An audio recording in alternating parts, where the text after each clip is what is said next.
Can you believe that there are some people in this world that did not tune in to the Alliance Vlog podcast? Shame on you! Shame on you! My name is Ella Indy, and I'm one half of the NWA Women's World Tag Team Champion. And I'm Kenzie Page, the other half of the NWA World Women's Tag Team Champion. And you better go listen to the Alliance Vlog, what is it called again? Podcast, period! Or you're ugly. Pretty and power approved. Mi gente, you already know who it is. It's the radioactive pop with Danny Limelight, United Wrestling Network World Heavyweight Champion. And make sure you tune into the Alliance Vlog every week. You heard it here first. Straight from Poppy. Hey guys, check this out. I am officially now sponsored by Dubby. Dubby is a clean energy drink made to give you focus with no crash. If you guys are like me, you're always needing a burst of energy, especially with one with no crash.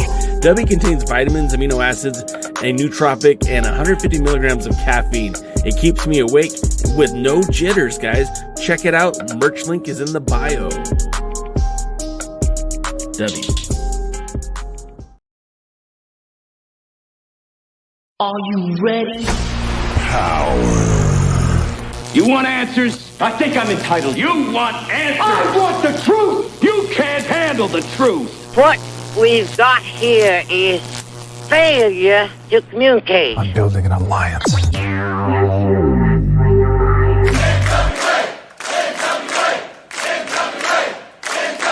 God bless the internet. Okay, let's party. It's showtime. It's time for the Alliance Guys podcast with your hosts Kevin Frazier, Jaden, DKM, and J. Cal. Oh, it helped if I'd turn on my camera. I think it best this way. I think DK may agree. I don't know that it helped. All right, well, hey, everybody. Welcome to the Alliance Guys podcast, a presentation of Alliance-Wrestling.com, your number one source for our news and information for the National Wrestling Alliance. My name is J. Cal. The gentleman below me is Jaden. The gentleman next to me is DKM. We are the Alliance Guys. We're here every Thursday night to talk to you about the NWA. Gentlemen, how are you? I'm spectacular, but not one of the spectaculars. You don't want to be one of the spectaculars. DK, how are you? Well, you know how you feel when you only been awake for like 10 minutes? Yeah. Yeah. I've literally only been awake for like 10 minutes. I fall asleep after I got home. Well, you look dapper in that shirt. That's a nice looking shirt on you, sir. Yeah, it's my work shirt. Like I said, I literally fell asleep.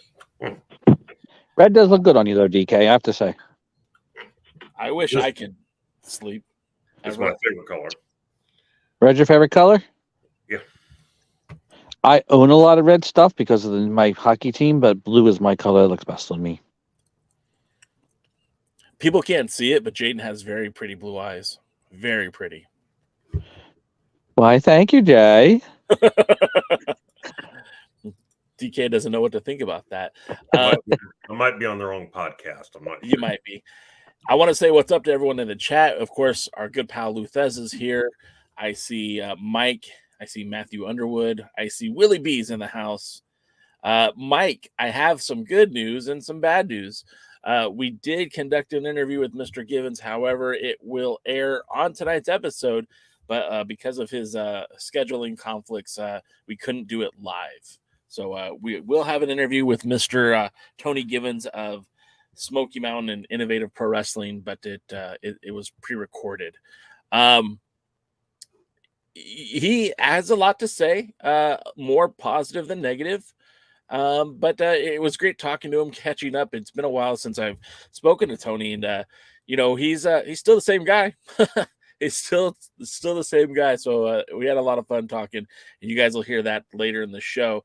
Willie wants you to know that red and blue are his favorite colors, and if you put those together, Willie, that gets purple. Yeah, that's my least favorite color, purple. What's your least favorite color, DKM? Fuchsia. See, I love all the colors. All of them. My favorite color is pink. I thought your favorite color was clear. Clear? Or was it glitter? That you're thinking of my wife. Her favorite color is glitter. Why am I so Hi, my name's Jay. My favorite color is glitter. I also love clear. Oh my God. Sorry, I had to do it. I've never once spoke to you in the Valley accent, so you've got me confused with somebody else, sir. I know, but it's the only thing I know about California is that Valley accent and that avocados suck. Well, the Valley accent ended probably 30 years ago, so I'm glad you're keeping it alive, though. Mike wants us to know that, that's Dave Scooby. He says the full bracket is out for Crockett Cup, not overwhelmed. Scooby, where's that at? I'll bring it up on the screen. Mike says that at one point, Tony called him an effing New York son of a bee. No, I'm sorry. He said, did he call me that? No, he didn't. He didn't, Mike, but I don't think he knew you were going to be on. Then Luther says he loves the color purple. Harpo, Who Dis Woman? It's a great movie. And it made me, when you said the color purple, it made me think of Purple Rain, which I know is a different movie altogether. But Purple Rain.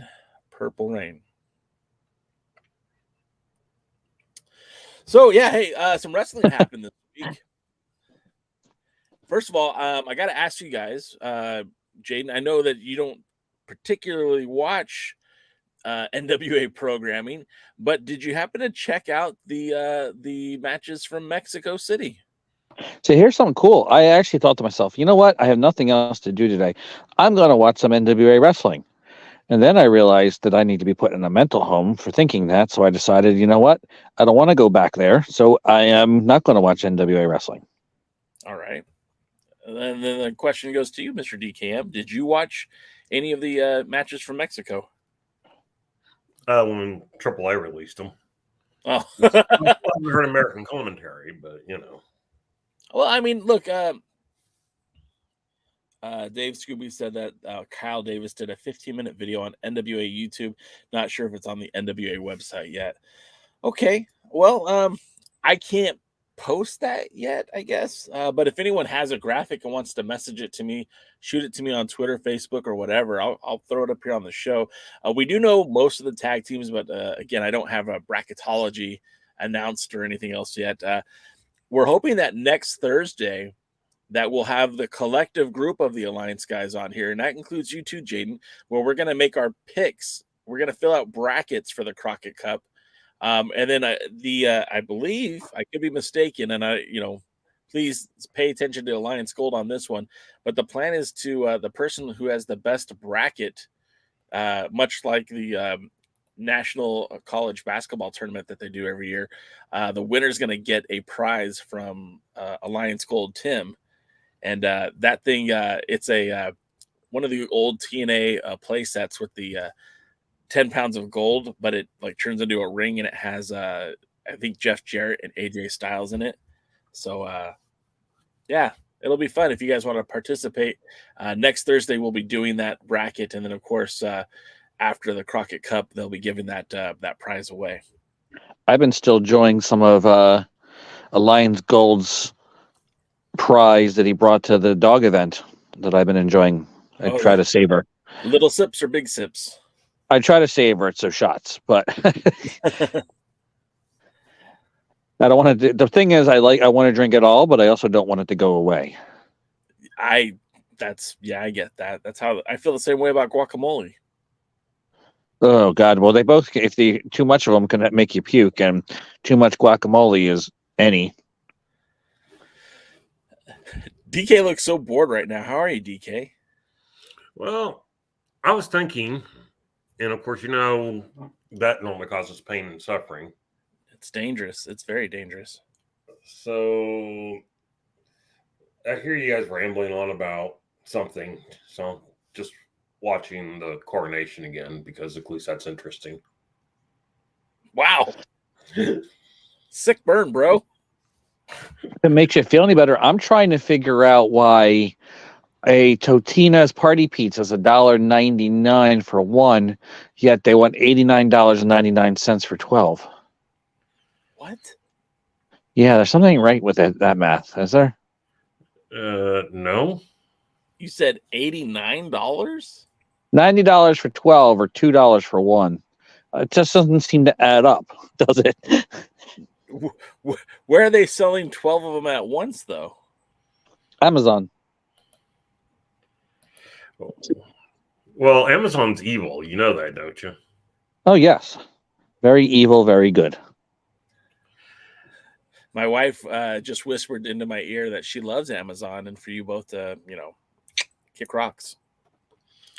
Hey, look. Because you could love evil things. I do 90% of my shopping on Amazon. But all right, again, I've also been called evil. So, what's your thoughts on Google? I use it. Be careful, it's listening to you right now. Not careful. We're being monetized by it. Google's great, man. I love Google. I have Android phones that use the Google software on them. I do too. I much prefer them to the Apple phones. Well, anybody should prefer stuff to the Apple product. What would be more evil, Apple or Google? Oh, Apple. I don't know that Apple's evil. It's just wrong. All right, what's more evil, Apple or Vince McMahon? Let's go. Vince McMahon. Yeah. And by the way, it doesn't matter what you put up against it, it's Vince. Hitler or Vince might give you a little competition, but that's still... It's a close tie. It's close. Yeah. But still Vince.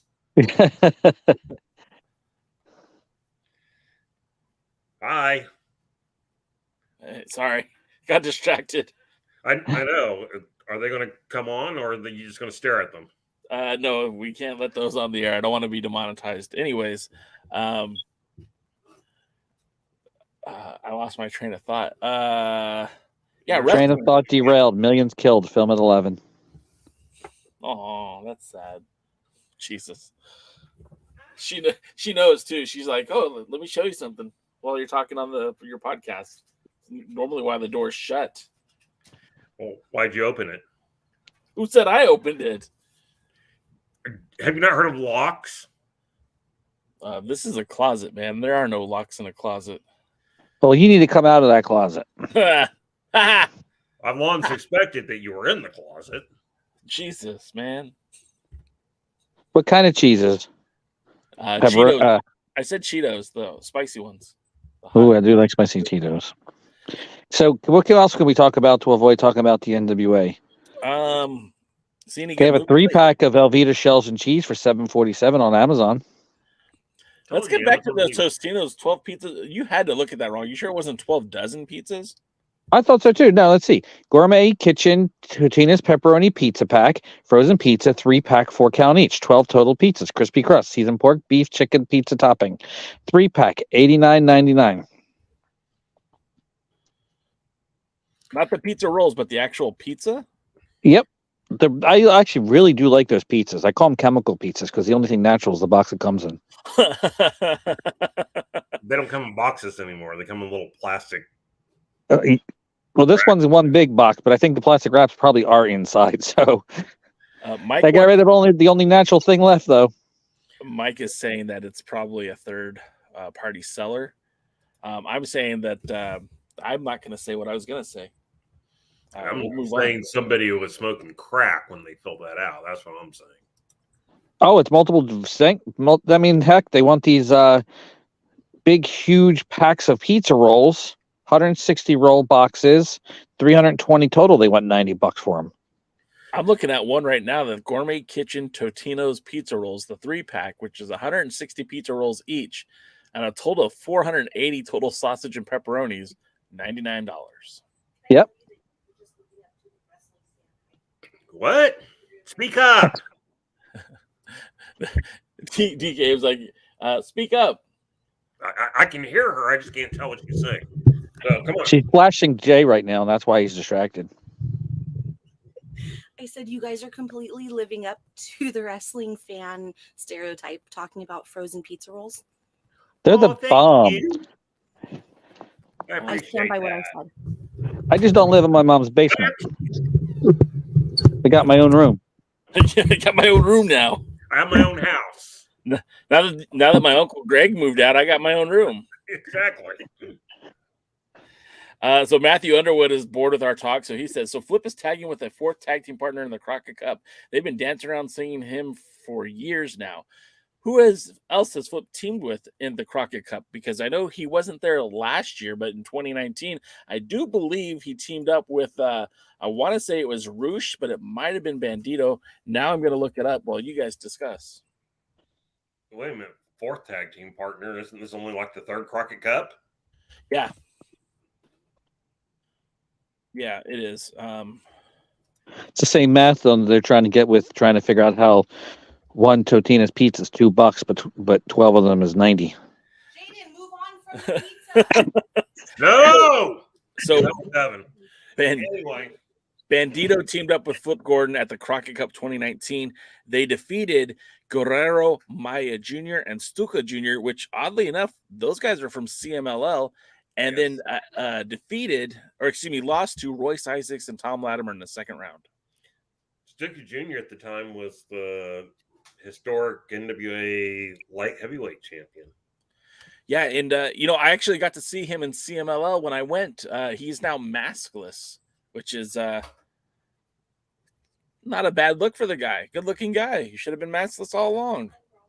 He's also lost the title, but I don't remember who to. Hey Jay, do you own a mask? I do own a mask, but I'm not going to show my mask until the 75th anniversary show. It's going to be part of the big reveal for the meetup. DK's coming. My wife is messing with me tonight, fellas. I was going to say, apparently she wants to be part of the show really, really bad. But she just doesn't want me to be part of the show really, really bad.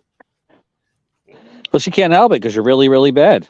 Yeah, well, that's not new to anybody. Look, we've been on the air for, 2008? Now it's 2023, so about 15 years. Does that sound about right to you guys? No, because it's got to be glorious. Once it hits 13, it's glorious, remember? Say that one more time. Once the year hits 13, the years become glorious. So it's the 15 glorious years. Okay, well, 15 glorious years of this podcast, and I haven't gotten any better. Okay, Jay, tell me you know where that comes from. I know. Why would I know this? Because you've seen Larry Zbyszko wrestle and give interviews. I don't recall Larry Zbyszko saying anything about glorious, but I was never a huge Larry Zbyszko fan. The guy called himself the living legend when he was in the ring with Nick Bockwinkel. He wasn't a living legend. He retired Nick Bockwinkel. He retired Bruno Sammartino. He retired the AWA. I was going to say, he got living legend from Bruno Sammartino, right? Yeah. Our pal. So Mike says, why pay Flip with fodder though? If they lose, will there be a program? Will Flip stay in the NWA a while? Well, the thing about Flip, and that's something that I've always been kind of curious about. Flip Gordon is a talented athlete, right? He's a good wrestler. I know his style doesn't exactly gel with some of the traditional wrestling. He's a kind of a high flyer. The name is Flip Gordon, for crying out loud. However, the last wrestling match that he had stateside was in Worcester, Massachusetts. Actually, that's a bad example because that was just earlier this month. But before that, it was on the Jericho cruise. Who? Yeah, exactly. He spent a lot of time in Australia as part of that WSW. He wrestled in Mexico with the Crash. In fact, he teamed up with Black Destiny and Galeno del Mal to take on the Rascals, Myron Reed, Zachary Wentz, and Vito Fratelli. So, he hasn't really done much stateside since he left Ring of Honor. And I had this weird dream that the NWA went to Australia to wrestle a promotion that didn't exist. Yeah. Oh, was that real? That happened, my friend. Oh, it wasn't so much that the promotion didn't exist. They gave it a fictitious name, kind of like the IWGP, right? The International Wrestling Grand Prix. Well, that's just New Japan Pro Wrestling. There was no difference between the two. They created a promotion, the Wrestling Association of Australia. And they just picked local promoters. So when they were in Queensland, they used Pro Wrestling Australia. When they were in Sydney, they used a different wrestling promotion. That's why you had on some of the cards, you had guys who were kind of famous, like Adam Brooks, wrestling on some of the cards. And then you had some lesser known talents on other shows. It's not it didn't surprise me that they would use different wrestling promotions for the different areas. Logistically speaking, they were bopping around from city to city. They had 2 days here in Sydney, then they go to Melbourne, then they go back to Sydney. They had to be creative with how they approach things out there. On different news, I just bought 4 packs of those party pizzas, and I paid $70 for 10 of them. I don't know how to respond to that. By the way, it was Stan Hansen who broke San Martino's neck. Late breaking news from Mike. Speaking of which, we put up the graphic in the beginning, but do want to send condolences out to the friends and family of superstar Billy Graham, who passed away just shy of 80 years of age.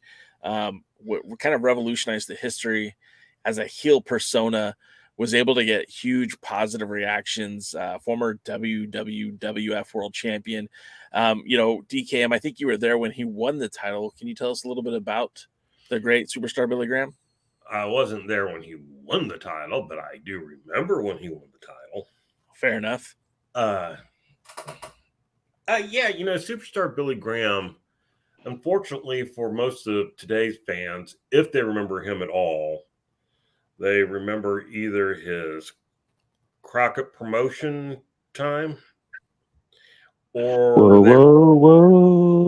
whoa. Everybody was kung fu fighting.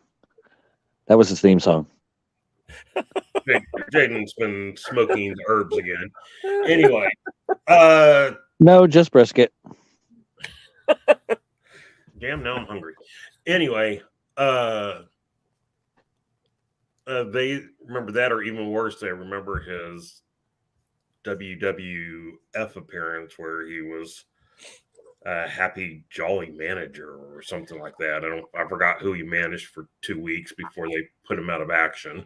Don the Rock. He actually wrestled. Yeah, he actually wrestled and then managed Don Morocco. They brought him back as a babyface, like he rehabilitated his image, and he was very, very, even at that time, kind of past his prime. And then they had him manage Don Morocco. And it was even Morocco was past his prime. And then I think Morocco went on to have matches with ECW when it was ECW Tri-State Wrestling, right? Am I wrong? You're wrong. It's Eastern Championship Wrestling. Wasn't it Tri-State Wrestling, then Eastern Championship Wrestling? Kind of. That's a convoluted way, but Tri-State Wrestling Alliance was the predecessor to ECW, wasn't the direct descendant. Okay. Yeah. They had the same money mark, though. Okay. I'm sorry. Not me, though. But anyway, back to Graham. For those who don't know, when Bruno Sammartino regained the World Heavyweight Championship, he had to be talked into it. He did not want to. He was only wrestling part-time, and that's all he wanted. And not really, Rusty. He became the first heel that was more than a transitional champion.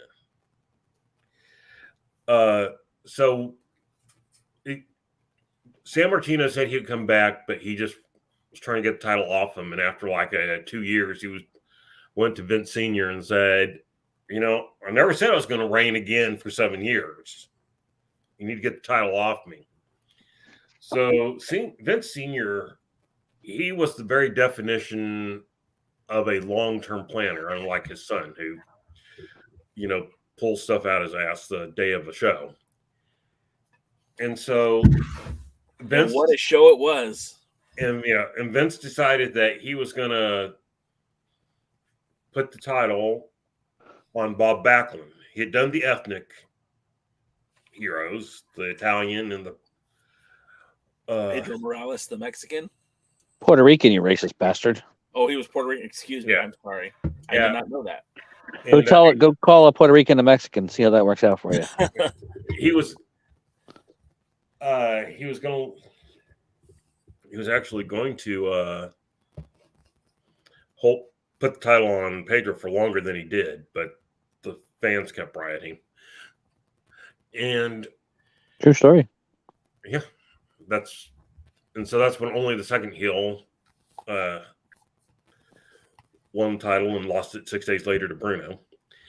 And so he decided his next champion was going to be the All-American Boy, and he was going to put it on Bob Backlund. But he wanted someone in between Backlund and Bruno, and he also wanted there to actually be time in between the two. So he decided that he would. Ooh, cool! He decided that he would put the title on Graham, and then Graham would hold the title. And I think he held like 11 months, 10, 11 months. I think I was reading 9 months or 7 months, 7 or 9 months. Longer than he'd ever put any heel with the championship. And not only that, but Graham got over as champion. And they go, anybody at that time, other than Vince McMahon, would have left the title on Graham. Right. Because it was, you think of Ric Flair. Ooh. And, and they try to put Ric Flair back to Nature Boy Buddy Rogers. No, Ric Flair was actually, most of his personality came from Billy Graham. The blonde, arrogant, wooing guy and all that talk loud and boastful. That was Billy Graham that he actually took most of that stuff from. Hulk Hogan was almost 100% Billy Graham. Yeah. And so anybody would have kept the title on Graham. The one thing Graham was not was a great worker. Real quick. April 30th, 1977, Billy Graham defeats Bruno Sammartino to become world champion. And then February 20th, 1978, Bob Backlund beats superstar Billy Graham to win the title. So that was nearly a year-long run. I mean, 2 months short of a year, so like a 10-month reign. Or I guess a 9-month reign. Yeah, and it was crazy. No other heel will hold that title that long again until Yokozuna. Interesting. Because Randy Savage was a face for a majority of his reign. Yeah. And only turned a few months before Hogan beat him. Title went from face to face when Warrior won it. Face to face. Yeah, from face to a face. And something that was almost unheard of because Vince Sr. never put a face against face. He did once, and it didn't work out, and it was between Bruno and Pedro. Right. Because nobody knew who to cheer for. And then, but anyway, since Vince had planned on switching, Vince actually had the dates worked out. He knew when the title was going to go on Sammartino, and he knew when the title was going to go on Backlund. And so when the time came, he put the title on Backlund because that was his plan.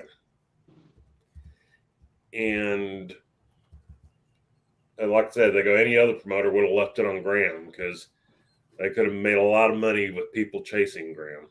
And it was Billy Graham that gave us the storyline that Cody Rhodes is currently going with.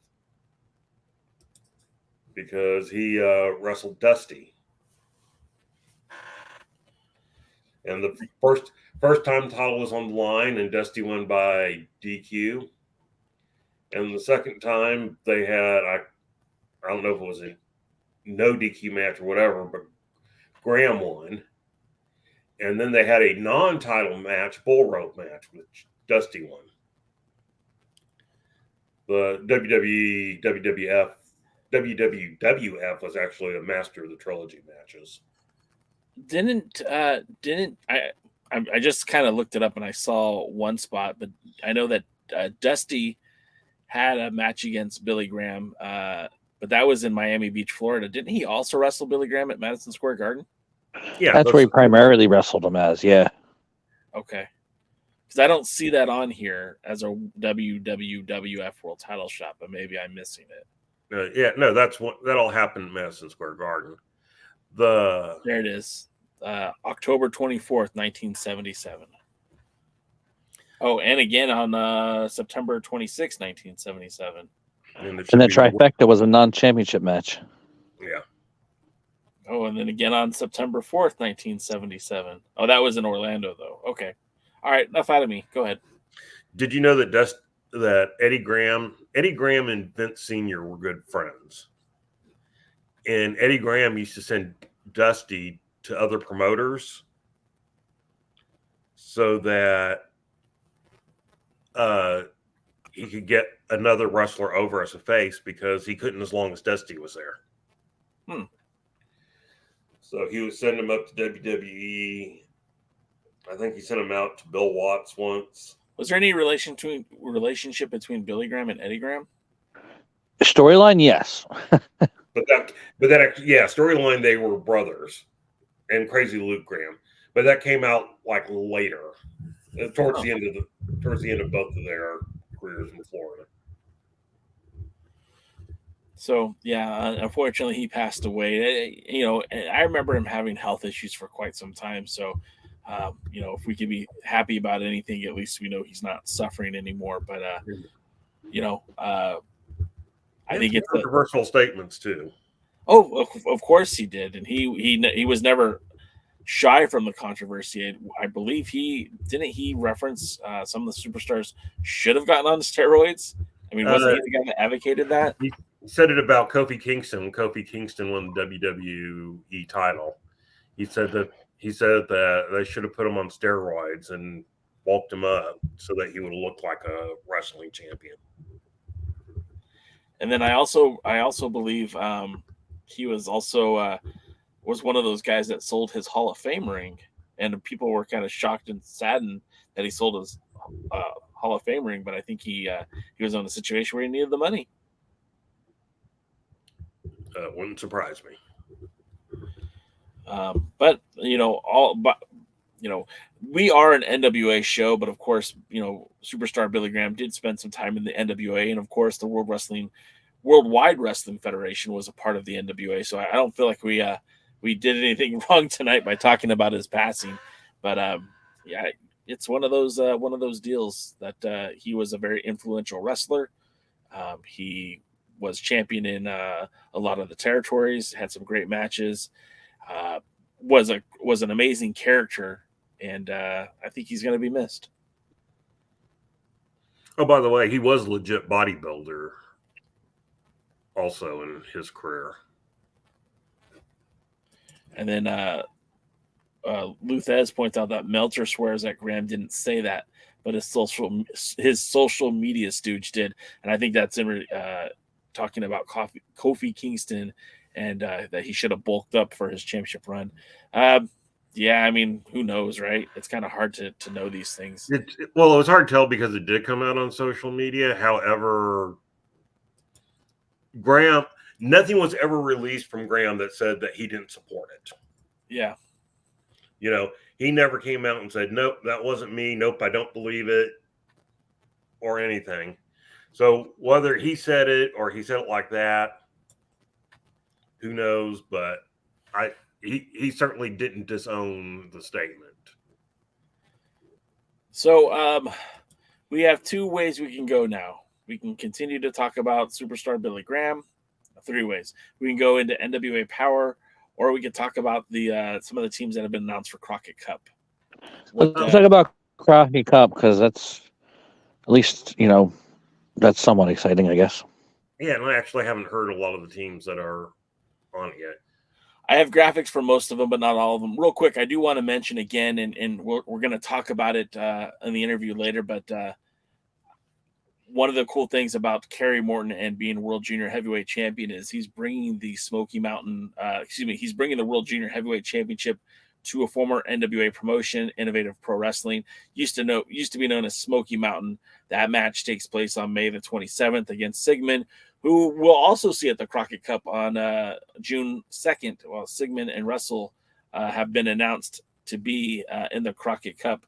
And wouldn't it be something if we saw a matchup between the Heat Seekers and the Mortons at some point in the Crockett Cup? I mean, if you're gonna do it, you might as well keep it all in the family. What do you guys think? By that, can we say somebody replaces Ricky Morton? No, you can't. That's part of the deal. What I think is going to happen is I think that's when we're going to see that team finally come to conclusion. I think we'll see the breakup between father and son at the Crockett Cup. One last thing on Billy Graham. Which actually more about Vince Sr.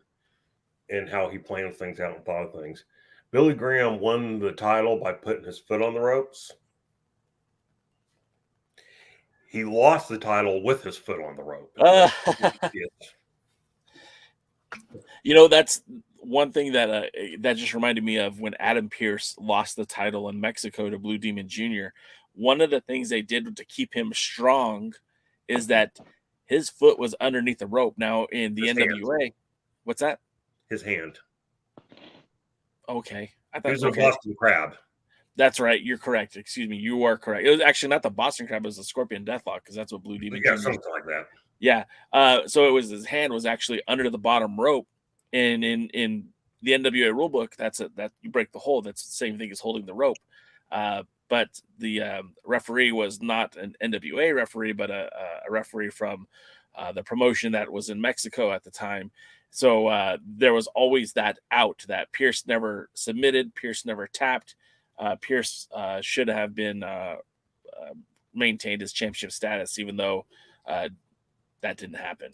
Yeah, his manager at the time actually was pulling his hand even more and yelling at the ref. But the argument that the NWA even went with afterwards was like, well, there in that promotion, you have to make an effort to break the hold. Just because you're under it.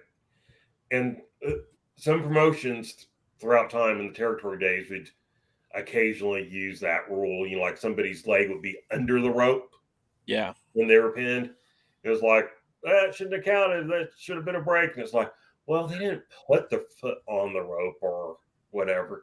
It just happened to be under it. There has to be an effort by the wrestler's part. All right. Well, that's neither here nor there. But let's look at some more of the teams that are going to be in this year's Crockett Cup. Now, this isn't a complete list. They did break down pretty much most of the names that'll be at the pay-per-view on the YouTube channel. And This Is Pro Wrestling. And of course, our pal Dave Scooby said that the NWA released a 15-minute video setting up the brackets. I'll be diving into that tonight, tomorrow, and probably writing up a report on that on alliance-wrestling.com. But let's get to the teams that are in the Crockett Cup. Now, first and foremost, we know that La Rebellion will be in the Crockett Cup. They have a bye into the second round because of their championship status. Likewise, the Country Gentlemen will also be in the Crockett Cup and also be awarded a bye into the second round because of their championship status. We do know that the Savages, I don't have a graphic for them. The Savages defeated one of the other fixer tag teams to qualify for the Crockett Cup, so they'll be in the Crockett Cup. We know that Trevor Murdoch and Mike Knox, I believe Jaden last week referred to them as Murnochs, would be earned their way into the Crockett Cup by defeating the Fixers. And then also we know, I don't have a graphic for them, but Mims and Dax Draper defeated a team to get into the Crockett Cup. So we know that those three teams earned their ways into the Crockett Cup. Some more of the teams that have been announced as part of the Crockett Cup are former NWA World Tag Team Champions, the Heat Seekers. We mentioned them already. I think this might be Jaden's favorite tag team. They're calling them a Cut Above, which is going to be, I think it's a great name for two guys who are chiseled, Rhett Titus and Tom Latimer. Another tag team that will be in the Crockett Cup, Scion and Jordan Clearwater as part of the Idol Mania Sports Management. We also have this new team of, I'm just going to call them like that Thor movie that just came out. I'm going to call this God's War and Thunder. We got Kratos and Odinson. Then other teams that have been announced too, we have the Mortons. Again, they just kind of gave them an entry into it. We also heard the announcements from AAA that Toxin and Arez will be in the tournament. Toxin and Arez are usual tag team partners in AAA. Arez, we saw on the matches from Mexico teaming in that mixed tag match against Aaron Stevens and Natalia Markova. And then also from AAA, we have Mystices Jr. and Octagon Jr. who tag team regularly. The Fixers somehow got into the tournament, even though they lost a qualifying match. We also have the pairing of Max the Impaler and Judeus as part of the Miserably Faithful. The new tag team that is new to me is Flip Gordon and Fodder. We were talking about them earlier. Flip Gordon makes his return to the Crockett Cup. He was there in 2019, teaming with Bandito. A new tag team that was announced was TNT. Terrence and Terrell Hughes, better known as the sons of the Devon Dudley. They got big shoes to fill as they enter the Crockett Cup. Testify. And I think I got everybody. I don't see anybody else that I missed on the list. So and there are a few more entrants, but that's what I had graphics for. Are you feeling strong about any of those tag teams? No. Real quick, Dave Scooby I like the Heat Seekers. Dave Scooby has some late breaking news for us. Sal and Gags will be in the tournament. Daisy Kill and Talos will be in the tournament. Jeremiah Plunkett and Eric Jackson will be in the tournament. And Magic Jake and Brian Brock will also be in that tournament. I forgot about the Clown Brothers. Dave Scooby brought up Yabo the Clown and his brother, Joe. I don't know what his name is. Another clown name. Stupid the Clown? Yeah, Bozo, Benji, Bendejo, I don't know, something. So the Clown Brothers will be there as well. And Mike keeps saying Dan Maff. Where do you see Dan Maff is on this card? I have not been I haven't heard that. Rufo the Clown. Thank you, Dave Scooby. Rufo the Clown. And so my question to you is that does any team in this tournament inspire any confidence in you? Is there a team that you're pulling for? Someone you want to see win it all? Jaden, you go first. Heat Seekers. They're the ones I care about. Obviously, they're nothing to sneeze at. Allergies have been allergies have been kicking my butt all year or all season, I guess. Mike is saying he was announced for the tag partner. Well, who's his tag partner, Mike? Dan Maff would be a great addition to this tag team tournament, especially if somehow him and Murdoch end up in the ring again. When they fought for the national title, I thought that was a great matchup between the two. I would love to see that again. Was it the national Bring back title? Monster Mac. It was the TV title that they fought for. Bring back Monster Mac. Bring back Monster Mac. Yeah. That was his former tag team partner. Or Homicide. Homicide too? Homicide was, well, they had some heat in the past too, but yeah. You're not stating your case easily for me to understand there, Mr. Jaden. I was going to say Homicide, but I forgot Homicide and Moff used to have some heat against each other, so let's not talk about that. All right, we'll let it go. Just like Elsa, man, I'm going to let it go. So DK, the question for you is there a team in there that inspires anything for you? Are you excited about any of these teams? I mean, I can't say I'm excited about any of these teams. Maybe they'll use it to actually get their tag team champions over. They've held the titles forever and a day, but it seems like they go through long periods of inactivity. Yeah, and I suppose some of it's because they're real life active, but others I don't know why it's like they just. And I'm talking about my comments are directed towards the NWA, not the champions. But it's like the NWA just forgets about them and decides not to talk about them. Maybe they're taking a siesta. The NWA, maybe, I don't know. Well, you know, I always find it's obvious Billy hates tag teams, and so I always find it interesting when, you know, the Crockett Cup comes around. And Ooh, I like Sean Donovan. So do you now have a different favorite? No, I'm not saying that any of them is my favorite, but I do like Sean Donovan. He's the only wrestler that got barred from Rowan University when Dog did the events there. But he's still a really good wrestler.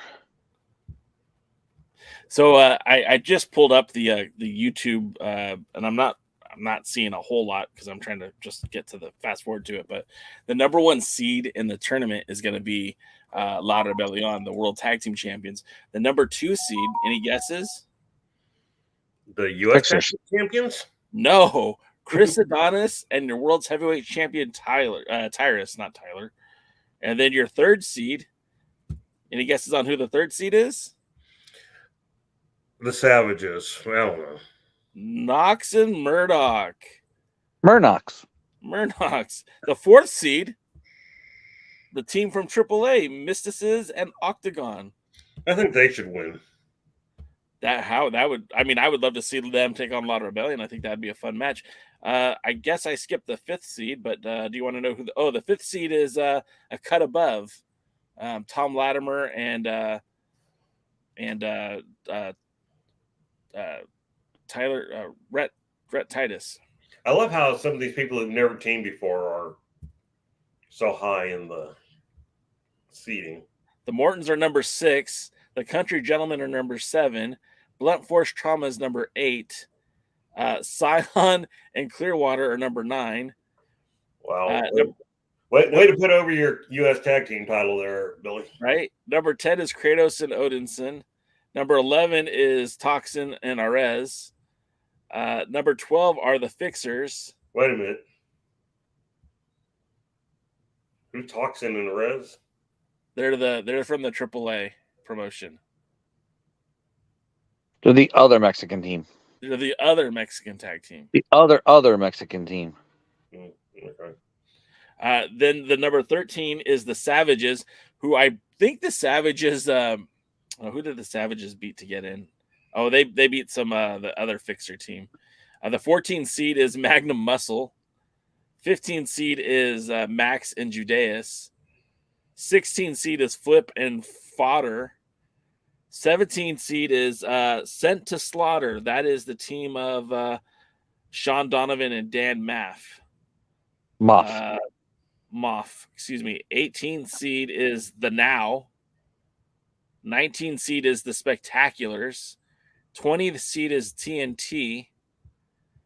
21 seed is Yabo and Ruffo the Clown. 22 seed is the Heat Seekers. Wow. So what? Hold on. Yeah.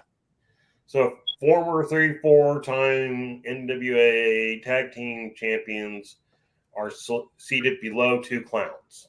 Yes. Way to put over your history, Billy. Dave Scooby says Flip and Fodder, aka Flip and Psycho. That's not a bad name for him, actually. The 23 seed is Magic Jake Dumas and Brian Brock, who I'm not familiar with. Brian Brock. And then the 24th seed is Daisy Kill and Talos. You know, if there's 24 teams in this tournament, I think I would. Billy, who do you think? I think I would seed them 25. Oh, no, there's a 25 seed, and that's Miserably Faithful. That's Sal and Gags. And then the 26th seed is Jeremiah Plunkett and Eric Jackson.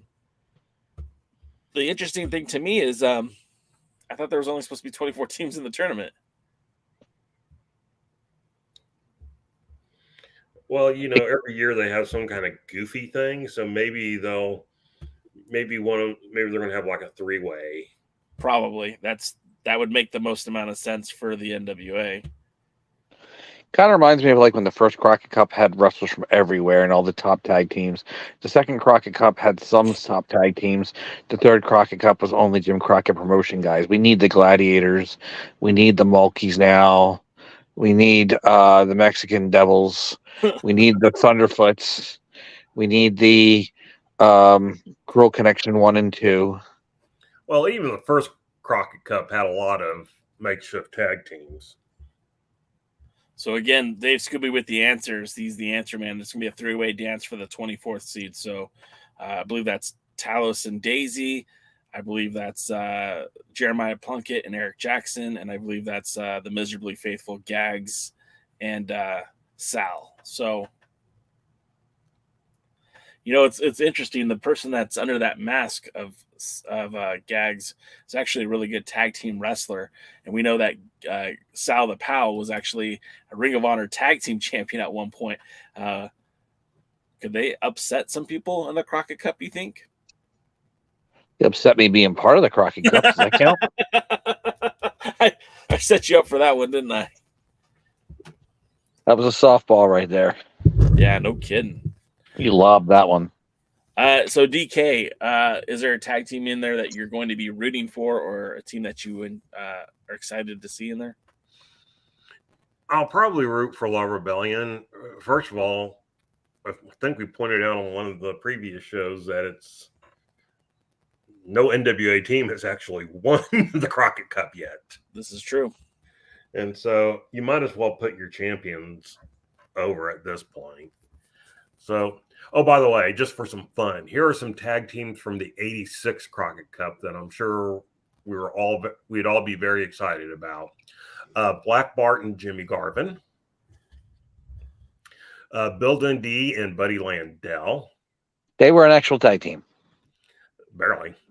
So were Manny Fernandez and Jimmy Valiant, but my absolute favorite, because they made it all the way to the finals, was Ronnie Garvin and Magnum TA. Wait! You had Ronnie Garvin and Jimmy Garvin, who occasionally tagged, and you didn't pull the trigger. Not at this time yet. Oh, okay. Yeah, Garvin was still a heel. Well, Jimmy Garvin was still a heel. They hadn't outed them as quote unquote brothers yet. Sam Houston and Nelson Royal. Who was an actual tag team they were using? You say actual tag team. Some of these tag teams are only teaming about like a month and a half ahead of this so they could be in the Crockett Cup. Oh, no. Sam Houston and they continued as a tag team. They didn't win, but they continued. Here's the one Jaden rooted for: the Italian Stallion and Coco Ware. Where? Exactly. Wait, DJ Peterson and Brett Wayne. They were the undercard tag team in Mid-South at the time, so that's again. Buzz Sawyer and Rick Steiner. I love that tag team, even though neither of them are very popular for the overtiming. But that was such a great tag team. They were actually both the heels at the time, but they didn't really. They're from UWF, but they didn't really. No. Buzz Sawyer was at the time. Buzz Sawyer was Rick Steiner's mentor in the company. Yes, but they didn't really team a lot. Like, there are people who are together and they do things, and there are people who are tag team. And a lot of the ones I mentioned, even some of the ones that Jaden's sitting there going, well, they teamed. I was like, well, barely, and they rarely won. And when you look at like I didn't say they won. I said they teamed, and they teamed a lot. And like Houston Royal, they actually became a team for the thing and then continued teaming together after. I mean, we also had the Barbarian and Baron Von Raschke, who sure they did team. They were Paul Jones's army. Yeah. But they're kind of like some of the tag teams that we got here in this current Crockett Cup. And Giant Baba and Tiger Mask, who, so they could have a All Japan tag team in there. So, I mean, the first one had its fair share of, like you were talking about the Mulkeys. Well, the Mulkeys teamed all the time. The Mulkeys teamed forever. That's birth. Right. And so, but, were they There considered were jokes to be made. Yeah, exactly. But were they considered Contenders? well, They beat the California Tag Team Champions, the Gladiators, to get in that tournament. I thought it was the Pacific Northwest Tag Team Champions, except for they called them something else. They were the California Tag Team Champions. I just watched that recently. Oh, okay. And who were they? Do you remember? Who was in They were Crockett guys. They were Crockett regular job guys, if I remember. Yeah, I just can't, I don't remember who. But it seems like there were names that people remembered. But anyway, my point was you were bringing up people like the Mulkeys and some of the other tag teams for like Crockett Cup 88. It's like, Crockett Cup 86 had a lot of people that needed to lose in the first round. And that's what I've always said about tournaments. It's always true about tournaments. You need people to lose in the first round. George South and Gary Royal. Wow. That's who were the Gladiators. Which, by the way, George South and Gary Royal teamed for a while. But they were in the Crockett Cup. Gary Royal may have been in one year. I don't remember who.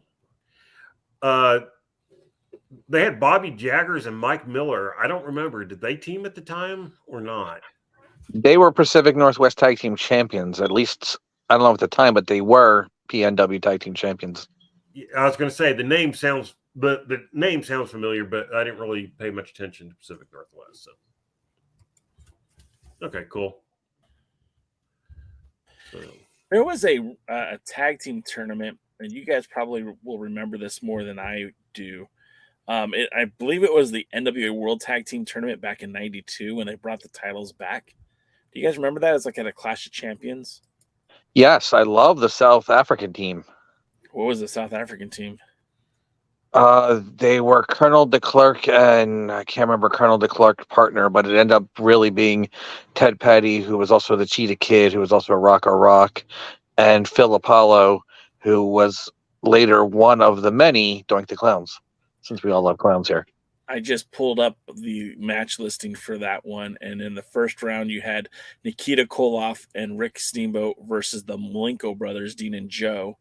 You had the Dangerous Alliance of Rick Rude and Steve Austin defeating Marcus Alexander Bagwell and the Z-Man. You had Dr. Death, Steve Williams, and Terry Gordy defeat Jeff O'Day and Larry O'Day. The Steiner brothers, Rick and Scott, defeated Miguel Perez and Ricky Santana. You had Barry Windham and Dustin Rhodes defeat Arn Anderson and Bobby Eaton. The Fabulous Freebirds, Jimmy Garvin and Michael Hayes, defeated the Silver King 1 and Silver King 2. It was actually Silver King and El Texano. You had Flying Brian and Jushin Thunder Liger defeat Beef Wellington and Chris Benoit. Then you had Akira Nogami, who I'm not familiar with, and Hiroshi Hase defeat the Headhunters, Bob Cook and Joe Cruz. And, Akira Nogami was a New Japan junior heavyweight who later just went under the name Akira, all capitalized. Came down with the red and white face paint, that Akira style face paint, and a giant red wig. Huh. Very, very, very good wrestler. Was very overshadowed, unfortunately, by some of the other junior heavyweights in the area, but a very good wrestler. Hey, you want to hear some of the fun teams for the 87 Crockett Cup? Let's go. Arn Anderson and Kevin Sullivan, because they had kicked Ole Anderson out of the Four Horsemen. Who was the partner? It was Arn Anderson and Kevin Sullivan. Wild. The Barbarian and Bill Dundee. Tully Blanchard and Lex Luger, who, by the way, made it to the finals. Were they a Horseman contention, or were they both those guys out of the Horsemen? They were Horsemen at the time. Okay. Yeah, this was when Luger had just become an official Horseman after being a junior Horseman, and after they kicked Ole Anderson out. Mike Graham and Nelson Royal. So Nelson Royal is back. Tim Horner and Mike Rotundo. by the way, both of whom were in far better tag teams. The Italian Stallion made his return, teaming with Ricky Lee Jones. Jaden, who's Ricky Lee Jones? He was an enhancement guy. I think his original partner was supposed to be Kendall Windham. All right. That's a name I remember, but have no idea. Bobby Jaggers and Rocky King. Who remembers Rocky King? Yes, he was actually started off as a homeless guy, and they got him into pro wrestling. Yeah. By the way, King was a last-minute replacement for Dutch Mantel. Bobby Jaggers and Dutch Mantel were an actual tag team. Steve Kern and George South.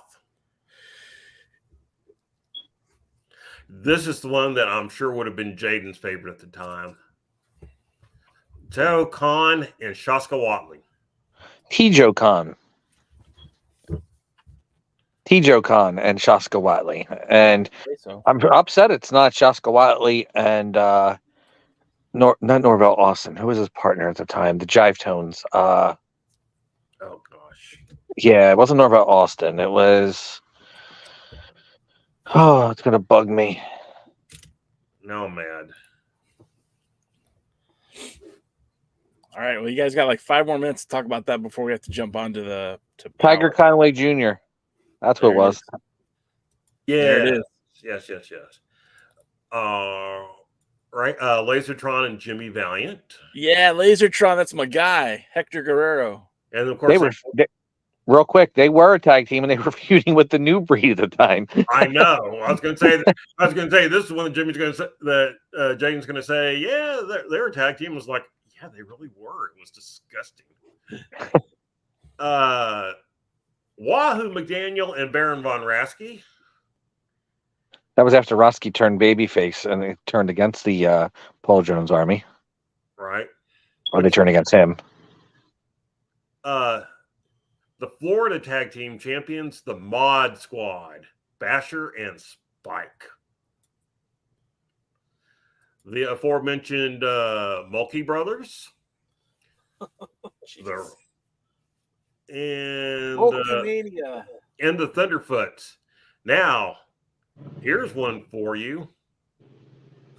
Who do you think won between Jaggers and King and the Thunderfoots? The Thunderfoots. Yes. They were a semi-push tag team, including being former Central States Tag Team Champions. Isn't that scary? In fact, originally Thunderfoot #1 was a super pushed wrestler. So, do you feel like after reading some of those names that maybe you're going to give a little bit more slack to Billy Corgan in this Crockett Cup? I think they should bring back the Thunderfoots. Well, I mean, not that I'm not mocking some of the teams, but I've always stated that the more teams you put in there, the more you're going to get stuff like that.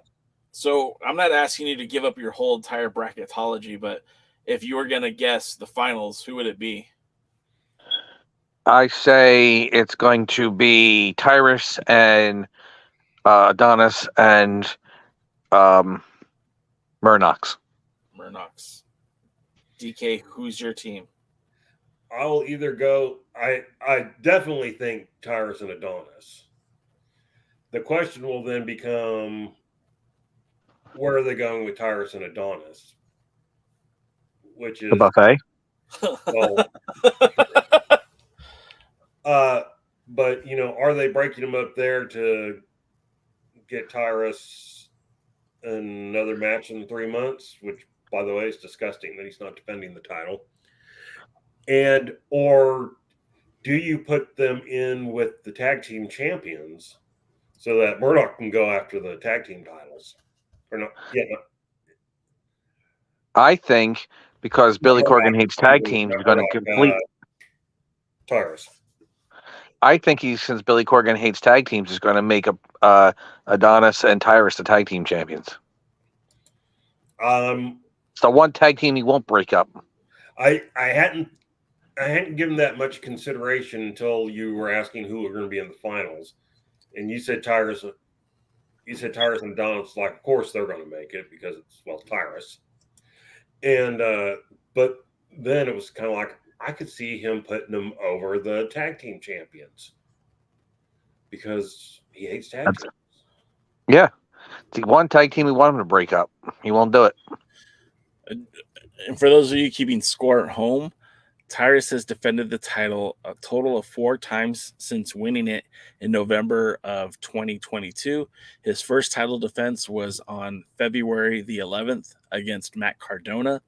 He also defended the title the next day against Rolando Freeman. Then in March, he defended the title in Mexico City against Daga.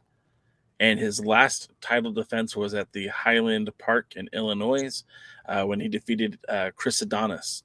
So he's technically had 4 title defenses. Typically you'd want to see a little bit more than that from your world's heavyweight champion. But at the same time, the NWA has stated that rule of the 30-day no compete is not really a factor when it comes to the world's heavyweight champion. Well, I mean, here's the thing. That's 4 title defenses in 6 months, if I did my math right. And that's better than he did. That was better than his average with the TV title. Yep. But it's not as good as his average of his Old Country Buffet Championship, which he's defended every Friday night. And Saturday morning. And Dave Scooby into Saturday morning. Sunday at brunch. Dave Scooby brings up a good point. Will we see the Crockett Cup on Gutfield if Tyrus and Adonis win? Oh, you can count on it. I think at least once. Tyrus will make a chain out of it and he'll wear it around his neck. Somebody call my mama. I doubt he'd bring it every time, but if they win, PK, he's going to bring it to the buffet to help him get enough drink to wolf down all that buffet food. It's just big enough for a cup. Right? Some Mountain Dew. Put a lot of Mountain Dew in there. All right. So that's our portion on the Crockett Cup. Again, next week, live on Thursday, we will have both. We're going to invite everyone from the Alliance guys. We're going to invite Rick Del Santo on if he's available. We're going to invite Jeremy and Dave Scooby and Tim all to join us while we go through the bracketology of this Crockett Cup. And again, whoever comes up, not from us, but from you guys who are viewing that want to participate, whoever comes up with the bracket that pans out to be the winning bracket will get a shot to win a prize, the TNA action figure set that features a 10 pounds of gold with AJ Styles and I believe Jeff Jarrett on it. So that'll be kind of cool. And Jaden, Willie's getting upset with you. You're infringing on his copyright of clowning on Mr. Tyrus. Let's jump to the matches, can we? Will we? Let's go. Let's go. Fast. Let's go fast. We will go fast. Just programming note, guys, because the interview with our pal Tony Givens was pre-recorded, we're going to end the show with that. So after we're done talking here, we'll bid fair due to both Jaden and DKM, and then we'll play the interview for you. But let's go with Power, and it kicks off with Kenzie Page in the ring defending against Sierra. This is the same Sierra that lost to Kenzie Page's sister Kylie on USA in her debut. I still kind of scratch my head why she got a title shot when, if we're just going based on wins and losses, maybe Kylie should have got that shot. Sierra wants a handshake to start off the match. Kenzie kind of kicks the hand away, saying, no, there won't be a handshake. And right off the bat, Sierra uses her power against Kenzie Page, kind of throws her around. But Kenzie uses that coy experience and her craftiness to get the upper hand on Sierra. Sierra had the match won at one point. It looked like it was going to be over, and she hesitated. She hesitated to look to the crowd to get a reaction from the crowd, which I guess is fine in most matches, but not when it's for a title and not when you have a limited time limit. That hesitation cost her the victory. Kenzie gets the pinfall with a Kenzie cutter from out of nowhere.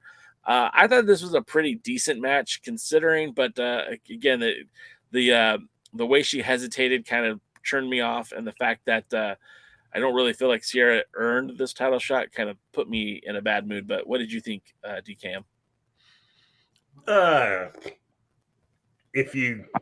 Again, isolation. If you isolate the match and don't consider anything else, it was a decent little opening match. And it was one of the times that I was glad that there was a 6:05 time limit. Wait a minute. I knew it was not going to go very long. I just realized Diamond Kenzie Page won with a cutter. You called her Diamond Kenzie Page? Diamond Kenzie Page. Or would you rather be Kenzie Dallas Page? She won with a cutter. Bang! What if she started doing that? Then I think I'd be on board. Only she's doing DDPY. Why? Because it's not plain just yoga. It's not your daddy's yoga. My dad didn't do yoga. I like my yoga with like frozen with chocolate chips. Fro yoga. We get May in the back with EC3, the Overman. They start off with a little bit of a. What's that? Over what? Rated? Over medium? Over easy, apparently. He's not overwhelmed, just like nobody else is overwhelmed with the Crockett Cup tags teams. May's in the. You know what? And real quick, I know that the Hardys are signed to AEW, but you couldn't get the Hardys. You couldn't get FTR. You couldn't get. You couldn't get Bully Ray and Devon. Devon could be. It could have been a 2-on-1 match, and Bully could have just wrestled to get a decent tag team in there. Maybe Spike. Probably not. Probably not with Warner Brothers anymore. Warner Brothers doesn't want AEW wrestlers wrestling anywhere else. That's I guess I kind of get that. The wise decision. Warner Brothers doesn't want AEW wrestlers wrestling in Ring of Honor. Again, probably a wise decision. If that investment that we keep hearing about, and I haven't heard anything factual yet, just the rumor, the amount of money that Warner is going to pay for AEW for the next 5 years to become exclusive to the Warner Max library, I think they should have all the right in the world to say that. If that investment is not actual and it's not factual, then I'd tell them to kick rocks. Well, whichever, when they're the ones that control whether you're going to be on TV or not. and let's be honest. Yes. Yeah, that made me laugh too. Let's be honest. I heard somewhere where Nick Khan said on about WWE that they'd be willing to shop SmackDown to a streaming service. It's like, no, they're not.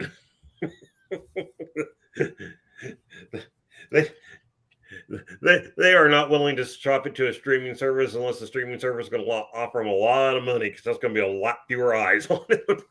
I still would argue, and I know we've talked about this and off topic here again, but I would still argue that Amazon is in the market, Prime is in the market to have a big night of television. They have the Thursday night football, and that's a big deal. That's a big get. And they paid a lot of money to get it, of course. Is it exclusive though? I thought it was. I could be mistaken. I don't have. It wasn't last year.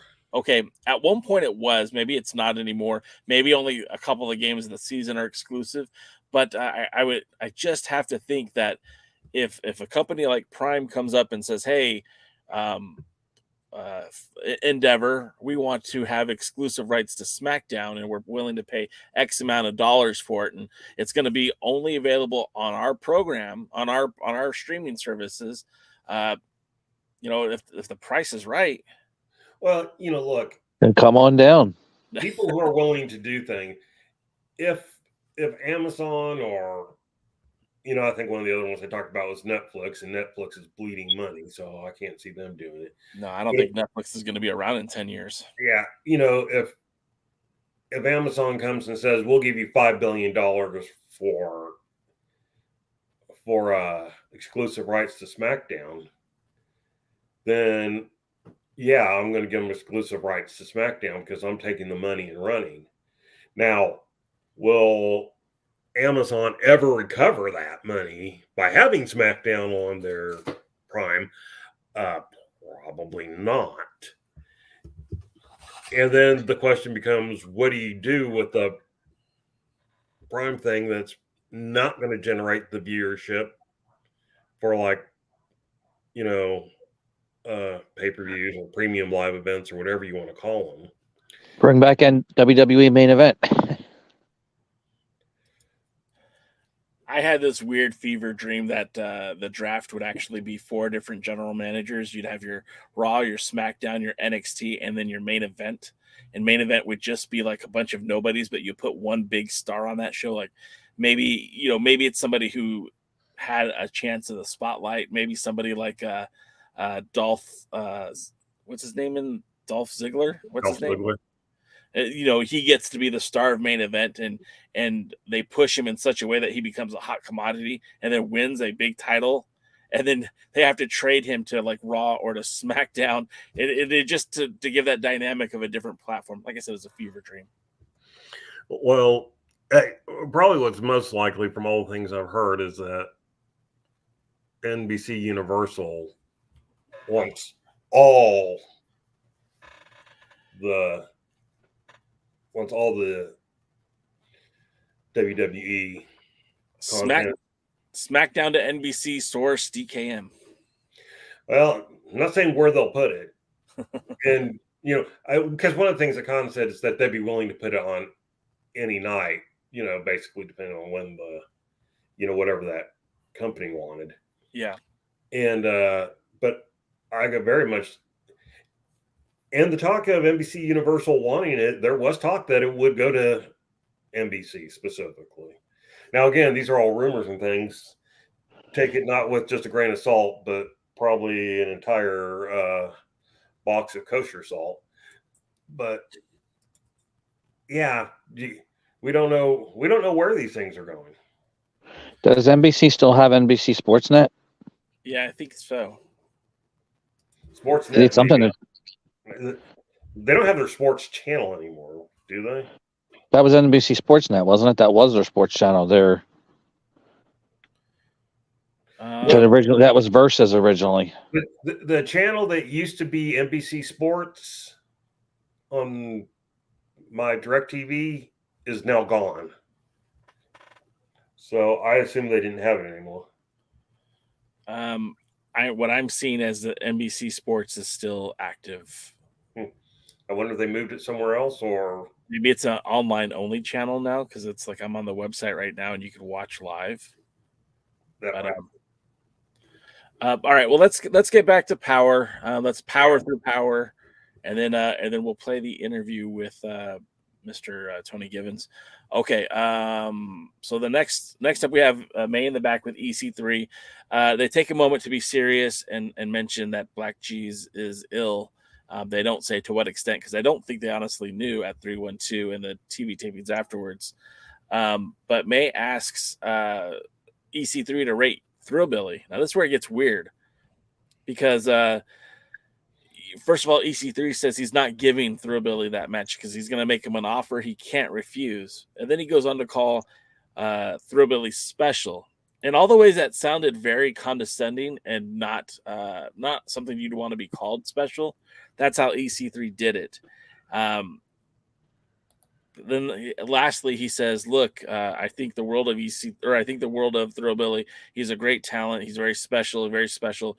And later refers to himself as his friend, his mentor, and his master. Did you watch the promo, DCam, or did you fast forward through it? No, I watched it. I didn't understand it, but I watched it. Did you get the heebie-jeebies when he called himself his master? Yeah, kind of. Boy, they better not split Thrillbilly and Pile. That's all I have to say. I don't think that's the plan. I think they're just planting seeds that that Thrillbilly could be. You know what it felt like to me, honestly? It felt like being in the Emperor's Chamber, Return of the Jedi, where you have Luke and Darth Vader there, and you've got Palpatine talking directly to Luke, trying to convince him to join the dark side. That's kind of the vibe I got. It was a weird vibe, but that's the vibe that I got from EC3. I'm likening EC3 to Emperor Palpatine and calling. Somehow Ethan Carter III returned. Yeah, well. So What did you think of the segment, though? You just didn't get it? Just didn't enjoy it? I mean, I saw that they were going somewhere. I mean, that they were trying to put a story in and of kind of what's going on and is he trying to turn Thrillbilly and stuff like that. But it was just, I don't know. I found it more weird than interesting. I'll say it like that. They did. Poyo did mention when she was in the live chat with us yesterday or 2 days ago that match will be the main event for Crockett Cup Night 1 is the national championship match, which I think is pretty cool. I'm kind of surprised that Camille and her opponent won't be the number one main event that night, but nevertheless, EC3 versus Thrillbilly for the main event night 1. Next up, we get Scion and Jordan Clearwater with Austin Idol, the remnants of the Idolmania Sports Management, teaming up against the Gods, War and Thunder. They called it a tune-up match. Considering neither team regularly teams together, a tune-up match, maybe an introduction match. And aren't they both in the Crockett Cup? Yeah, they're both in the Crockett Cup. So we had a Crockett Cup match, but it wasn't a Crockett Cup match. It was a tune-up. Yes. Both wrestlers, they're both teams. They're wrestling against each other to practice. Yeah. Scion seemed very focused in this match and very intense. I liked this version of Scion. This was the Scion that we had prior to him and Austin Idol forming this relationship. He was very rough in the ring. I'm very much reminded of the tag team war where him and Crimson were going at it really violently in their match. I liked it. I like seeing this version of Scion. If we're going to have Scion, this is the version I want to see of him. They've turned Jordan Clearwater into a complete doofus. Like, he just looks like a joke in the ring right now. And it's a shame because I really thought that he had a lot of opportunity with the NWA. It looked like they were grooming him for something more. But recently, he's just turned into a big, dumb idiot. Every time I see him, he just looks stupider and stupider. Kratos and Odinson. I thought it was Dumb and Dumber. Yeah, maybe. Kratos and Odinson, I think, is the tag team that they were hoping that Paro and Odinson would be. They used a lot of the same tag team offense in that match. A very good pairing. I mean, you got two guys who are big, strong, that can actually wrestle. They're not just body guys. They can actually move in the ring. Are they called the Gods of War? No. They should be. That's a marketing thing. That's a lost opportunity. I'm calling them Gods, War, and Thunder, kind of like Thor, Love, and Thunder. But I digress. The match kind of becomes very one-sided where Odinson and Kratos take advantage. We got Clearwater in the ring, and he's a doofus, so he's getting beaten up. But after taking a lot of offense from both I keep wanting to call him Paro, both from Kratos and from Odinson. We get to see Clearwater wake up a little bit. He gets a little bit of offense in. He's pounding on the skull of Odinson, makes the tag to Scion. It's a bit of a hot tag. Scion takes control of the match. Then we get some quick tags between the two with Jordan and Scion working over Odinson. However, it doesn't last very long. Odinson gets the hot tag to Kratos. Kratos literally tears down the house at one point. Kratos has Scion pinned, and Clearwater's about to come in the ring, and Odinson just runs to the ropes, and Clearwater just walks away from the match. So there might already be some problems in Idolmania Sports Management. I thought it was a good match. What did you think of it, DK? Yeah, it was a good match that did a good job putting over Odinson and Kratos as a tag team, which I probably never would have thought of them necessarily as a tag team, but it turned out well. I have breaking news isn't the right word, but breaking information that's sort of NWA related. On the Sportster. Okay. A story by Joey Haverford. Never heard of him. 9 best TNA Impact Wrestling gimmicks wasted on bad wrestlers is the name of the thing. So the first gimmick they get to and they're not ranked, there's no number, so I don't know that they're necessarily this is the worst or this is number 9 or whatever, is Tyrus, EC3 insurance policy. EC3 is an afterthought in wrestling today, but he was once the top main event act for Impact Wrestling. The original gimmick as Dixie Carter's nephew got him over and led to many highlight moments, including winning the TNA Championship. Tyrus became the insurance policy hired by EC3, using his wealth to have a huge advantage over his opponents. The lackluster work of Tyrus took away from EC3's act and grew even worse during the double turn that saw him floundering even more than Matt Hardy. These are your top 2 champions in the NWA right now, and how they're looked at by somebody that's not an NWA mark. Yeah, I mean, I don't think that's look, I don't think the NWA marks are even looking at those two that way, but Oh, we get a few that will tell you how great EC3 is, and 1 or 2 that, oh, Tyrus is a great champ. I've seen that posted before. I saw it earlier today. I called mental health of the place I thought the person was located, and ultimately we did a second evaluation.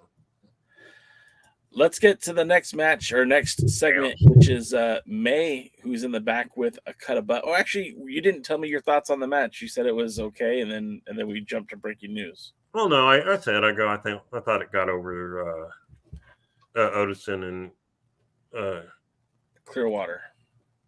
No, Odinson and Kratos. Kratos as a tag team that I hadn't thought about, but actually makes sense. They're fun. It was a fun tag team, and like I said, what I liked about the end is kind of what we saw out of Kratos and Odinson. They did some tag team work. It was some continuity there. They looked like that. They looked like it wasn't their first tag team match, which I can appreciate. So I actually hope they continue this team after the Crockett Cup, no matter where they finish at. Next, we get May in the back with a cut above, the Mutual Admiration Society with Tom and Rhett and May calls them the best looking tag team in the NWA, which made Rhett smile really big. And when they win the trophy, they're going to celebrate with some non-alcoholic beverages. And this wasn't a good promo at all. But I don't look at either one of these guys for a good promo. I look at them for good wrestling, and that's usually what we get out of them. But what did you think about this promo, DK? It was lackluster. There was a couple promos on the show that I thought were like, wow, what's going on here? You couldn't retape that? But this was one of them. I just thought it was lackluster. That's fair. Next up, we have the triple threat match. This was a very entertaining match. I know that for the most part, we're not big triple threat fans on this show. This was a match that I really think was put here to pronounce Alex Taylor has arrived. If this match was made to make Taylor look like a star, it did its job. Lots of excitement in this match. Everyone got some shine. Even Fodder looked pretty good in this match. Taylor gets the victory with his driver on Ko'oa, who I think is a local guy from the Midwest.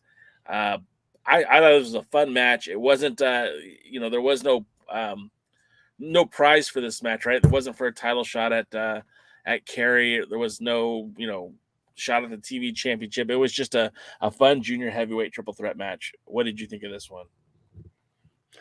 I like what they did here because Tyler, who'd always kind of been presented as more enhancement than not, even in some of his tag teams and gimmicks, I thought he had a really good match with Ricky Morton. Kerry Morton, excuse me. One Morton, two Mortons, they're all the same. One Morton, two Morton, three Morton, four. Exactly. He had a really good match with him. And, we all know I don't sing the praises of Kerry that much. So I'm not going to say that Kerry carried him to a good match, but the two of them were able to have. I'm not going to say Alex and Kerry did a good match either, but the two of them together did work very well together. It was just kind of sad because he had never had any type of buildup to when he was in that position. You either thought A, he was going to win it, or B, that you wanted him to win it. And I think if they take it carefully now and give him some good wins on YouTube, then you can start building to a rematch. That makes sense. Yeah. So this is a good first step. The match itself was good. It wasn't great, but it was good. And it was a hate three ways, but it did what it needed to do. I don't hate three ways as much as you do, but I would prefer them not. Huh? I've heard. I prefer them to not be for titles, though. That's for sure. But this one came out to me. I enjoyed it. I thought it was a fun match, and I wouldn't mind seeing a matchup like that again. The next part of the show is this was an abomination. This was bad. This was a bad promo. I think I've told this story once before. I'll say it again. I was in a Championship Wrestling from Hollywood backstage segment years ago. This was back when Percy Pringle was still with us. And there was a babyface cutting a promo that just did not connect. And Adam Pearce was helping to produce these segments in the back. And he stopped the babyface promo and said, "You sound like a B word. Why would the fans cheer for you? You're not giving them a hero to cheer for. They feel sorry for you. You sound like a crybaby." And the wrestler took the notes and, very professional about it, took those notes and then came back with a much better promo. And that's one of the joys of having somebody to produce these things and have somebody in the back to be like, okay, you know what? That didn't work. Let's try it a different way. And the promo that they ended up airing on television was much, much better. This promo was garbage. It was terrible. Mims starts talking about how much he's failed in the NWA. Dak Draper talking about how they haven't lived up to what they hoped they would be. This was just an awful promo. Like, who gets excited to hear about guys, talk about how bad they are? Wait, what? If you guys are so bad, quit tag teaming. Go do something else. This was just, I don't know. Mims takes ownership of his failures. The pair sound defeated. Even at the end of the promo when Dax got fired up, it sounded so artificial. I said to myself in my notes, I wrote down, you have to believe what you're telling the audience. I don't feel like either one of those guys believed what the promos that they were cutting. It didn't seem authentic. It didn't seem genuine. It seemed like they were down. It seemed like a rough, bad promo. And I like Mims and I like Dak Draper, and I've seen them both do better. I thought this was bad. What did you think of this one? You remember me telling one time the story of Grumpy Cat Christmas, which was so bad that I kind of kept watching it because I kept thinking it can't be this bad? Yeah. Yeah, same with this promo. The only reason I saw the promo all the way to the end was because it was so bad. I kept thinking at some point it's going to get good or they're going to turn around, and it's just like, no, this was just really, really bad. It made the other promos earlier look good. By comparison, yeah. Yeah, and it's just, so I don't know what the purpose behind this was other than just to be bad. All right, hurry up. We're at 8:34. Well, like, real quick, did it inspire anything out of you? Like, did you think, oh, hey, these guys might be good together? Inspired me to think they need to drop this tag team. Exactly. No one's doing either a favor with this one. I just saw something in the chat. I'm looking it up real quick so I can answer it. Someone asked, or someone suggested, I'll bring it up here on the screen. Carlton says, I think a cut above have tagged before on the indies. And if they have, it's not listed on the on Cage Match. They've worked together multiple times, both in the NWA and outside of the NWA, but they haven't teamed specifically together. I know that at the Crockett Cup, they were both in the 2019 qualifying battle royal. Rhett Titus was teaming with Will Ferrara, and of course, Tom was teaming with Royce Isaacs. They were in the ring against each other for UEW Absolute Power back in April of 2022. That same month, Tom defeated Rhett on an episode of Power. And then again, back in June of 2022, they had a 2 out of 3 falls for the UEW Heavyweight Championship, where Rhett won 2-1 against Tom, and then had a tag team title match where Tom defeated Rhett on February 13th, 2023. But they, as far as teaming on the indies, according to Cage Match, that did not happen. That's all I wanted to say about that. And Jaden, I know that you're a big Rhett Titus fan. What do you think about this pairing with him and Tom Latimer?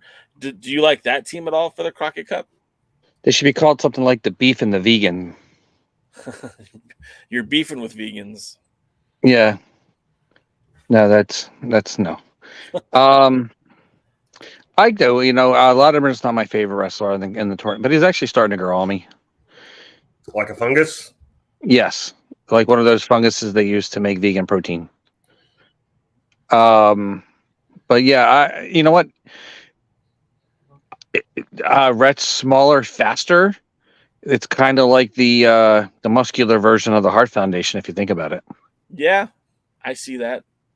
Dave Scooby, kind of echoing my sentiment, says, I wonder if any upper management watched the finished product and think, hey, this isn't live. We can redo interview segments. The backstage stuff has been rough.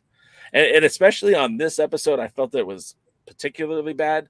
Now, I know they were rushing to get things done. They only had the 2 days for taping. They normally have or 1 day for taping. They normally have 2 or 3 days for taping. So maybe that's why they just went with whatever cut they got. But these were particularly bad. Next up, we have La Rosa Negra and Labravara. I can't say her name. Labrarva. Taking on Pretty Empowered 2.0. This was a fantastic tag team match. If you didn't see the show, and I know, Jaden, you don't typically watch, this one would be a good match for you to go find because I know you're a huge La Rosa Negra fan, and she just went ham in this match. She completely dominated. It almost made me feel like they might be angling for La Rosa Negra and La Brava to potentially become a tag team and go after the M95, the tag team titles. It was a fun match. It was a lot of fun, actually. I thought this was a very good matchup, a very good tag team match. I mean, you saw a little bit of offense out of Ella Envy. You saw a little bit of offense out of Roxy. In fact, Roxy came in with a big save when Ella Envy was getting close to tapping out. And it only seemingly made La Rosa Negra even angrier as she continued to dominate this match. This was a fun one.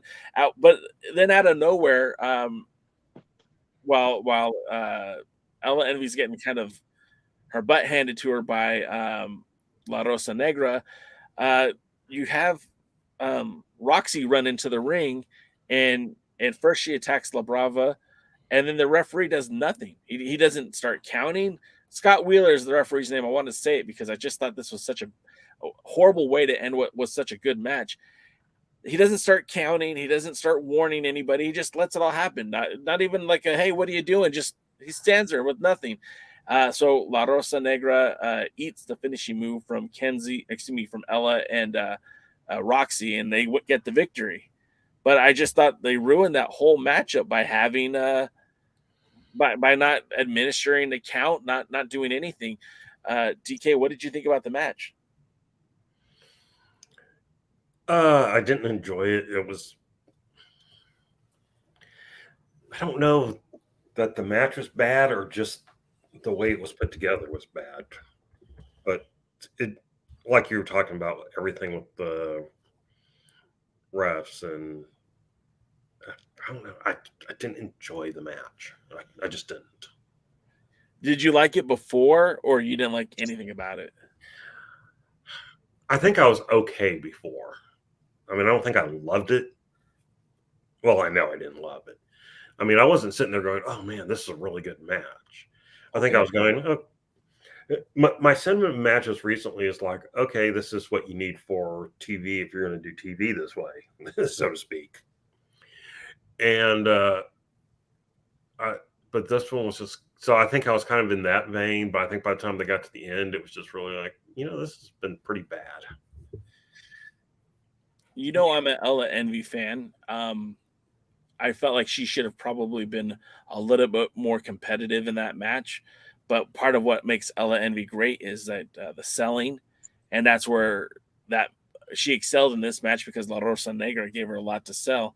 I would like to see them. I would like to see them have another match, but with a better ending. I think the referee botched it by not even at least administering the count because, again, you hear Bully Ray on Busted Open always administer the referees saying how bad they are. But like this time, the referee did nothing. And like you can't. We're suspending belief already in that this is real, that this is an actual sporting event, that it's not predetermined. But now you're asking them for us to just forego the rules that you have created in this world because the referee just chose not to do his job. Unless it's to a bigger angle or something. But again, Jaden, I know you didn't see the match, but what does that do for you when you see that the referee just doesn't do their job in there? I hate horrible referees. Honestly, I just absolutely despise a horrible referee. A good referee can make a good match better, or even a bad match better. And a bad referee can make anybody, the best wrestlers, just really, really, really, really just brings it down.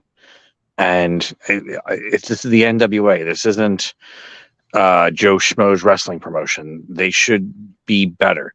NWA, be better. And refs, definitely please be better.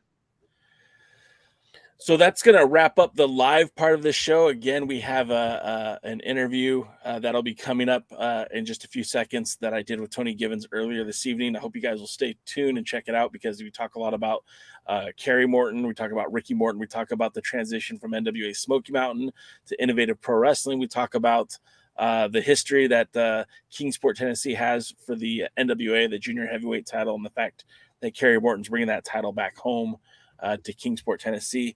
So I hope you guys will listen to that. In the meantime, Jaden, what is happening with Dangerous Adrenaline Wrestling Gladiators? I know that the YouTube channel is churning out content like no other. What's going on with Dog? There will be soon some other YouTube content coming out, including the third fall from the best of three series between Goldie and Marvelous. They're also going to have a match with Vinny the Fixer teaming with Patch's cousin Falaba, honorary member of the Old School Empire, to take on the War Devils of Daredevil Dave Dahl and Dylan Mesh. And I also heard that, if I remember correctly, I wasn't there, but I heard that the mascot got involved in that match. Couldn't get his fat ass in the ring, but he was there. All right. So make sure, if you haven't already, that's it, really. If you haven't done so already, make sure you subscribe to Dog Pro Wrestling on their YouTube channel. They are a featured content creator on this channel. You can follow their link under the co-conspirators. Mr. DKM, how can folks follow you on social media? At DKMFWTX. I think on all major social medias. If you type that in, you can find me. If I'm not overly active on any of them, most of my wrestling related activities on Twitter. Don't annoy me. And then, of course, we're at the Alliance blog everywhere else. And we'll be back on Tuesday with the pre-party, Wednesday the other Alliance guys, and of course Thursday will be the last episode of the Alliance guys before the pay-per-view. So we'll have our predictions and we'll be asking the other Alliance guys to join us. It should be fun. Make sure you plot that time out. And here is the interview we did with Mr. Tony Givens. So this is part 2. You guys missed a great conversation that Tony and I were just having, and you'll never hear the details of it ever because it wasn't recorded. But I'm Jay Cal. This is Tony Givens. We're here on the Alliance Guys podcast. I really need to hire a producer for this show because I'm clearly not qualified. Tony has been a wrestling promoter for quite some time, has been under the affiliation of the National Wrestling Alliance for about, I think it was about 5 years I'm not under sure. Smoky Mountain. It was 2000. I guess it was about 6 years. It was 2011, all the way until 2017. Is that right? 2017. Yeah. So yeah, about 6 years. So for 6 years, NWA Smoky Mountain, now known as Innovative Pro Wrestling, was basically the hub for the National Wrestling Alliance. A lot of the best talent in the NWA came right through Kingsport, Tennessee, and you hosted many title matches, many world title matches, both with Rob Conway and Jack Stane. You had World Junior Heavyweight champions. I think you've actually had 4 of them come into your area. Steve Anthony, Chase Owens, Jason Kincaid, and of course Ricky Morton and Kevin Douglas. Oh yeah, that's right. Kevin Douglas did yeah. come into your area. And I know that Kevin Douglas at one point had some heat with the NWA. I'm telling you this to maybe relate to Chase Owens at some point because I do still keep in contact with Kevin Douglas. He's a huge Chase Owens fan. Still rooting for that guy. Still cheering him on. Glad that that dude's had the career that he's had because obviously Kevin had his own struggles, his own demons, and he owns up to those, but has nothing but positive things to say about Chase Owens. Very good to hear. And you know what, that was a fun, run in general. So the way that I booked that is my philosophy was I'm going to make a guy. I'm going to make a star because I've got a guy that can work with anybody, no matter who I bring in. So I would bring in literally like the best talent I could possibly find to work with Chase. There was one night he actually had a 4-way for the junior weight title where he beat Trevor Lee, who's what is his name now? He's a To the Moon guy. Yeah. So Trevor Grimes, Adam Page, and Cedric Alexander in a 4-way. Wow. And that was the thing. It was just like, who's available, who's out there, who can we bring in to not only up the profile of the World Junior Heavyweight title, but also, elevate Chase as well, and not just from not just from a profile standpoint, but also make him better. It worked out on all accounts. Well, then you also brought in Davey Richards to square up with him. And he brought in his entourage. I know that former World Junior Heavyweight champion Tony Kozina was a part of that. And I remember week after week, you just see that group, that triad kind of take it to Chase Owens. And the old expression, steel sharpened steel could never be more true in that point because Chase Owens, through all that adversity, just started to become a better pro wrestler.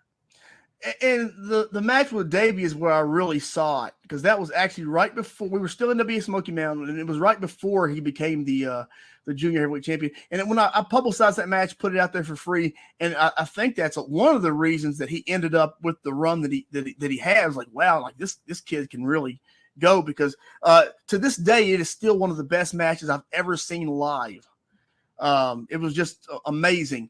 Another match he had, he also wrestled AJ Styles. Chase wrestled AJ Styles, and it was another just incredible match. And a lot of that match actually led to him joining the Bullet Club because he had already done some stuff as the World Junior Champion in New Japan. But after that match got out there and AJ put in a word for him, and that is what led to them doing a little bit more stuff with him. I know that Chase is his own man and he worked very hard to get where he's at, but do you take a little bit of pride knowing that you helped him get into that spotlight? You helped him get into that place. And I mean, he became, when we talk about pro wrestling factions, there's been nothing bigger than the Bullet Club in the last 10 years.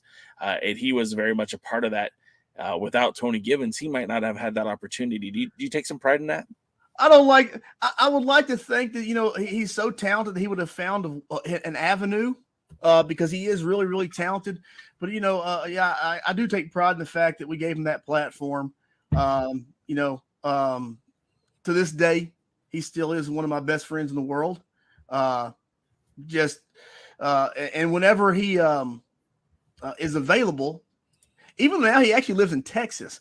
Yeah. Even when he is available, if I have a show, he will still make it to come in for me. So he schedules his trips to see his parents around my events. That's great. Yeah, that's awesome. And it's awesome too because they love him here because we live in a very very small area. Like nobody. Well, I'll tell you what. You're a basketball fan. Yeah. Mac McClung, the dunk champion, is from like the next town over. But he's like the only guy, right? It's him and Chase, and that's like the only people from the entire little region here. I can't say that because Kerry Morton was actually, Ricky lives here, but he's from Nashville. But so like that, I guess that's our three guys: Kerry Morton, Chase Owens, and Mac McClung. And and that kind of leads us to we were talking about Chase Owens, we're talking about Innovative, and of course the past in Smoky Mountain. But let's just jump to the future right now. Innovative Pro Wrestling back after a hiatus while your wife was recovering from cancer, which is always scary. Yeah. Very tough to deal with. I know it's a struggle, not just for your wife, of course, for your kids, for yourself. Tell me about the process of taking a knee during her treatment, making sure that she was good, so and taking care of your family so that you can get back to normalcy. Yeah, it was I could have ran, but it would have been very half-hearted. Plus, you don't know how the finances are going to work out. Everything did work out because people were really, really great to us. That was awesome. But there was at the time you just don't know. Like it's a total mystery. Like is she going to be okay? Is she not going to be okay? Mentally, I don't think I could have handled running a wrestling event because it did affect me. Emotionally, having to see somebody that I've been with now for 21 years go through something like that. So it was very mentally tough. And it's not something I could have done while I was, running a wrestling show and do it to my best ability. And if I can't do it to the best of my ability, I'm just not going to do it. Plus, it was good for it to have a little mental break from the wrestling world as well, because I've been promoting for 21 years. And I've been in wrestling since I was about 16 years old, which is about 24 years. I did the ring announcing and putting the ring up and all that stuff. And then I wrestled when I was 17. So a long, long time that I've been involved in wrestling. So having a little bit of a break, it was probably something that I needed. It's crazy to think about. You've spent more of your life being involved with wrestling than you haven't. Yes. That's pretty crazy.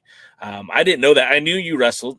I remember that we had you on the podcast when you were still wrestling. You used to be on the podcast quite a bit. In fact, you were one of my favorite guests because in the old days, I'd say, "Hey, Tony, what do you think about this?" And then 10 minutes later, we'd be you'd still be letting me know what you thought about that. That was great radio. We'd get a lot of people like, "Hey, bring Tony back. That guy can talk." Of course he can. Tony's a smart guy. But in those old days of when you used to come on, we would talk about Chase Owens, we would talk about the Smoky Mountain, we were talking about Ricky Morton's involvement with Smoky Mountain. Tell us a little bit about the days of Smoky Mountain, why you became a member of the NWA. We had a television show that we had for several years, and we have it online and everything. And I was just looking to get more traction, not from just the local area, but like when you have a content like that, you want to reach as broad of an audience as you possibly can. So I felt that joining the NWA was a really good opportunity. Almost immediately, like just months later, there was a whole bunch of drama started that I was not used to. I was actually at the meeting that the meeting that year, and Bruce and Chris were at the meeting being sworn in as full members. Yeah. So I actually saw the whole thing. You were there for it, front row seats. I was there, front row seat. But yeah, it was a good opportunity to expand our audience to an audience, across the country, really across the world too. And it helped us at the time, when DVD sales were still a thing. It helped us sell a lot of DVDs. It was a really good. It was a good business opportunity, and a lot of people were like, "Oh, you want to join the NWA?"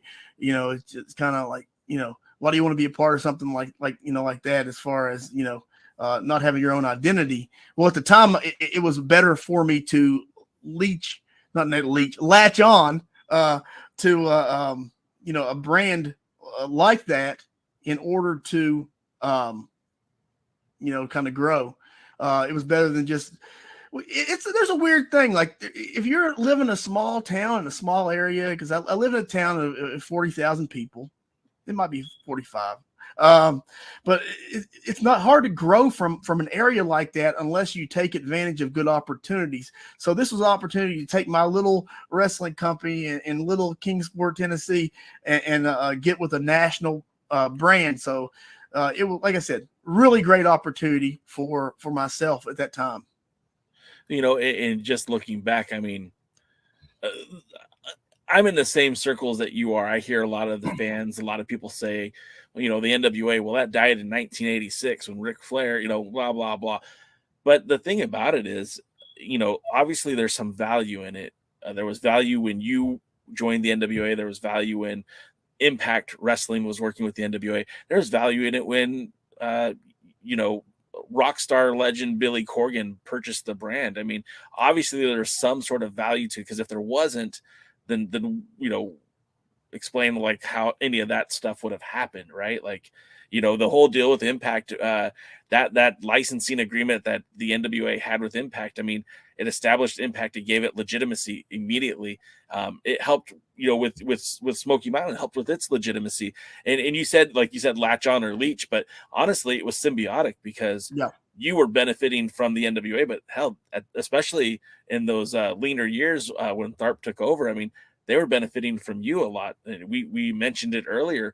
There was many junior heavyweight title matches that were coming directly from your territory. The world champion was there quite frequently. You even mentioned before we started recording that you helped book the junior heavyweight division. In fact, you were booking the junior heavyweight division for about 2 years while a part of the NWA. And I mean, we listed some of the names. Ricky Morton became champion in your territory. Jason Kincaid became champion in your area. Chase Owens had a very lengthy run with that title. Even Kevin Douglas had title defenses in your area. And I believe the last title defense, which I wrote it down because I wanted to bring it up, is, Steve Anthony defended the World Junior Heavyweight title in 2015 against Vince Brett. Back in September of 2015. So there was a long stretch where Smoky Mountain was kind of like home to that junior heavyweight division, that junior heavyweight title.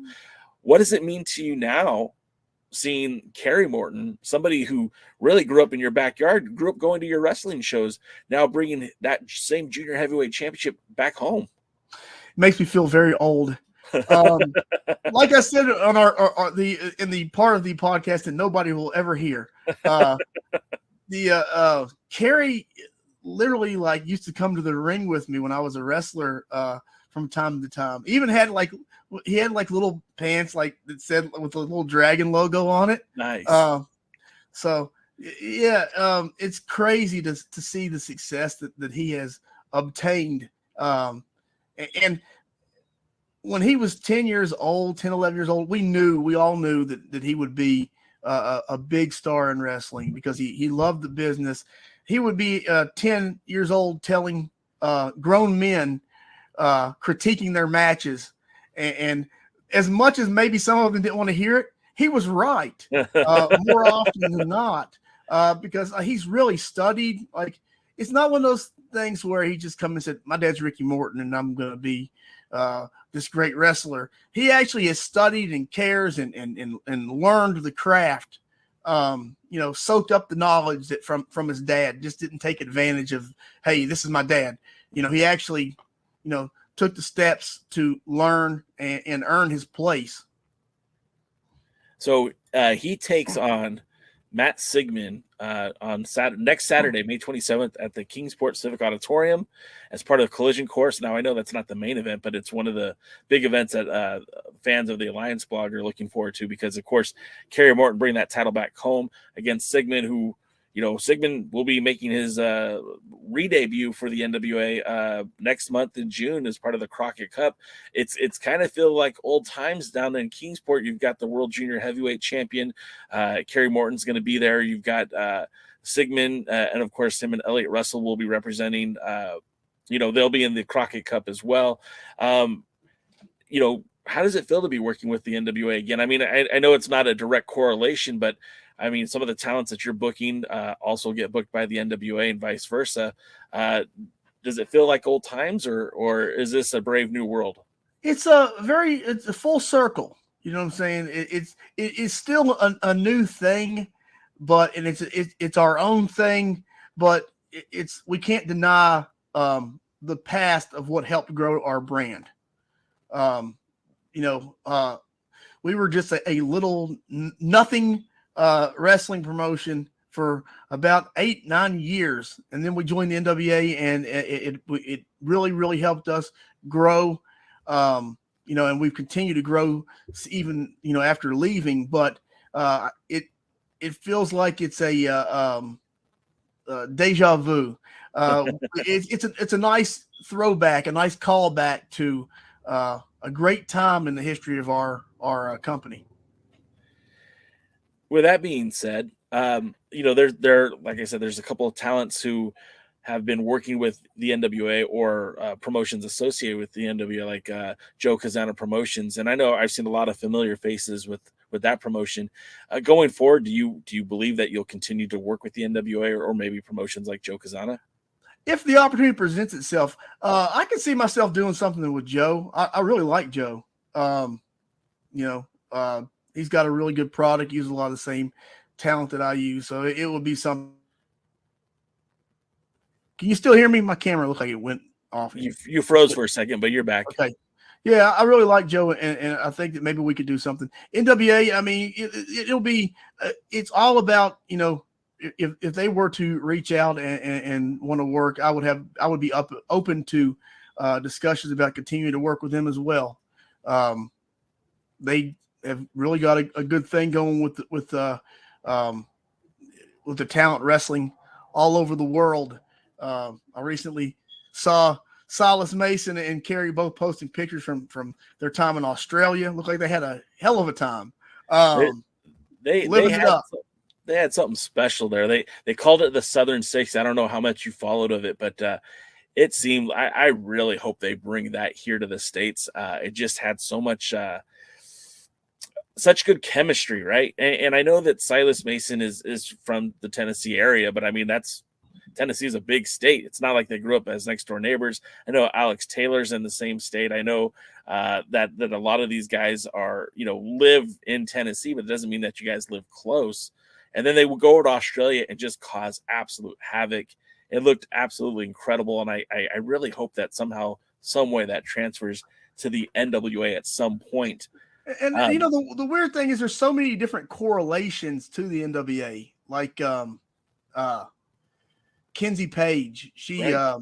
Her dad has been a promoter here, like about an hour and a half away for many, many years. I've always had good relations with him. The girl that debuted, Roxy. My wife was her school nurse.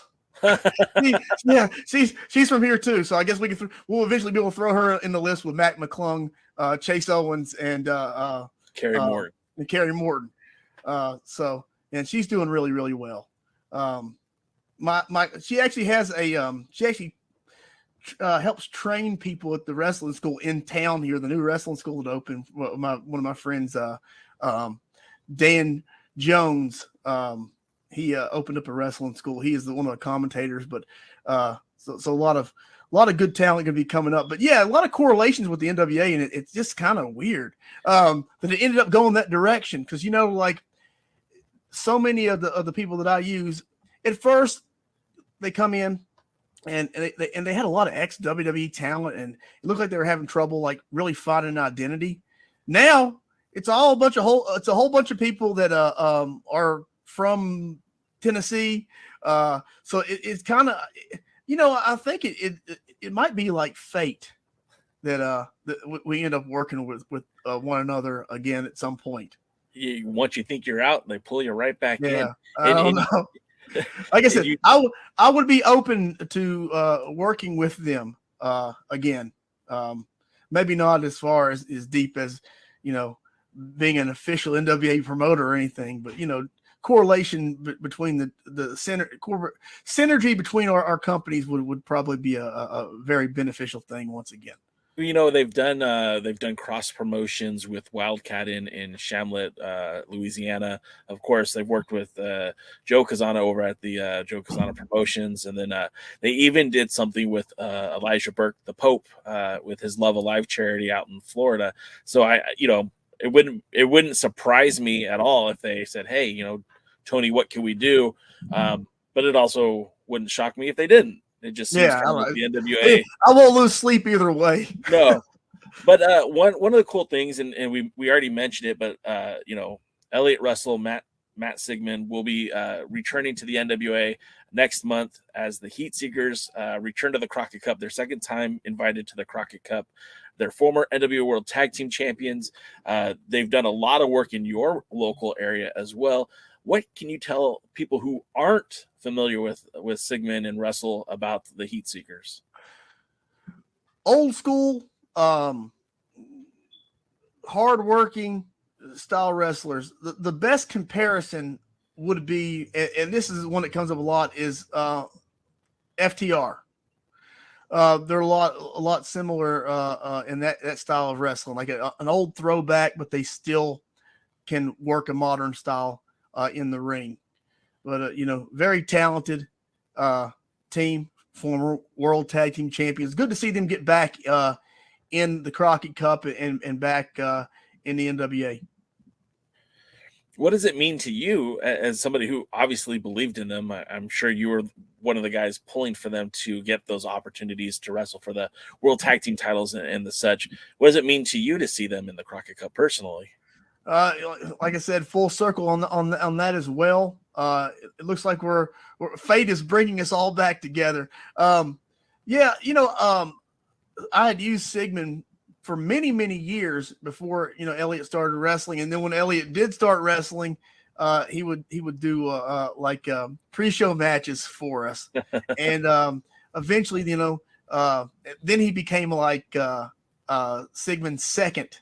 Like the guy that would be at the ring with him, like his little lackey. And then they became tag team partners. So, I may have been the first person to book them regularly as a tag team, but they are a phenomenal tag team. And future is still very bright for them. They're veterans. They've been doing it for a while, but future is very bright. Still have, I believe that they will, make their name in the wrestling business. I was very happy when I was at Crockett Cup last year, and that they were one of the entrants into the battle royal. It wasn't a battle royal; it was a 4-way match to get the entry into the Crockett Cup. Of course, they didn't win, but I was very happy to see them. It's weird whenever Who won? The Tate twins. Oh, also some good local talent there. They're from the Knoxville area. I love those guys. No, those guys are great. But it was, they don't have the pedigree with the NWA that Sigmund and Russell have. So I was really pulling for those guys. And it's kind of funny because, we earlier were talking about Chase Owens and the success that he's had. But, when New Japan came out here to California and they did the show in Long Beach at the Walter Pyramid, I literally saw Chase walking to I think it was like a Quiznos or a Subway or something. And I just thought, holy, crap, it's that's a guy that I've been talking about for a long time. It's a guy that I've interviewed for a long time. He's a former junior heavyweight champion, multiple time junior heavyweight champion. And there he is at New Japan and he's coming out with the Bullet Club. And it was just, for me, it was a feel good moment because, the NWA has not always been considered like a breeding ground for future talents, but obviously in your area, you kind of changed that. We've seen a lot of great talents come from Smoky Mountain Innovative, and we continue to see great talents in your area develop. We have this big show coming up for you guys on May 27th. I have a few of the graphics here. Of course, we know that Axton Ray is going to be taking on Jordan Cage, and this is going to be a number one contenders match. What can you tell me about Axton Ray and Jordan Cage? Axton Ray is the term next man up as far as our next big guy that's going to break out. It's him, absolutely for sure, without a shadow of a doubt.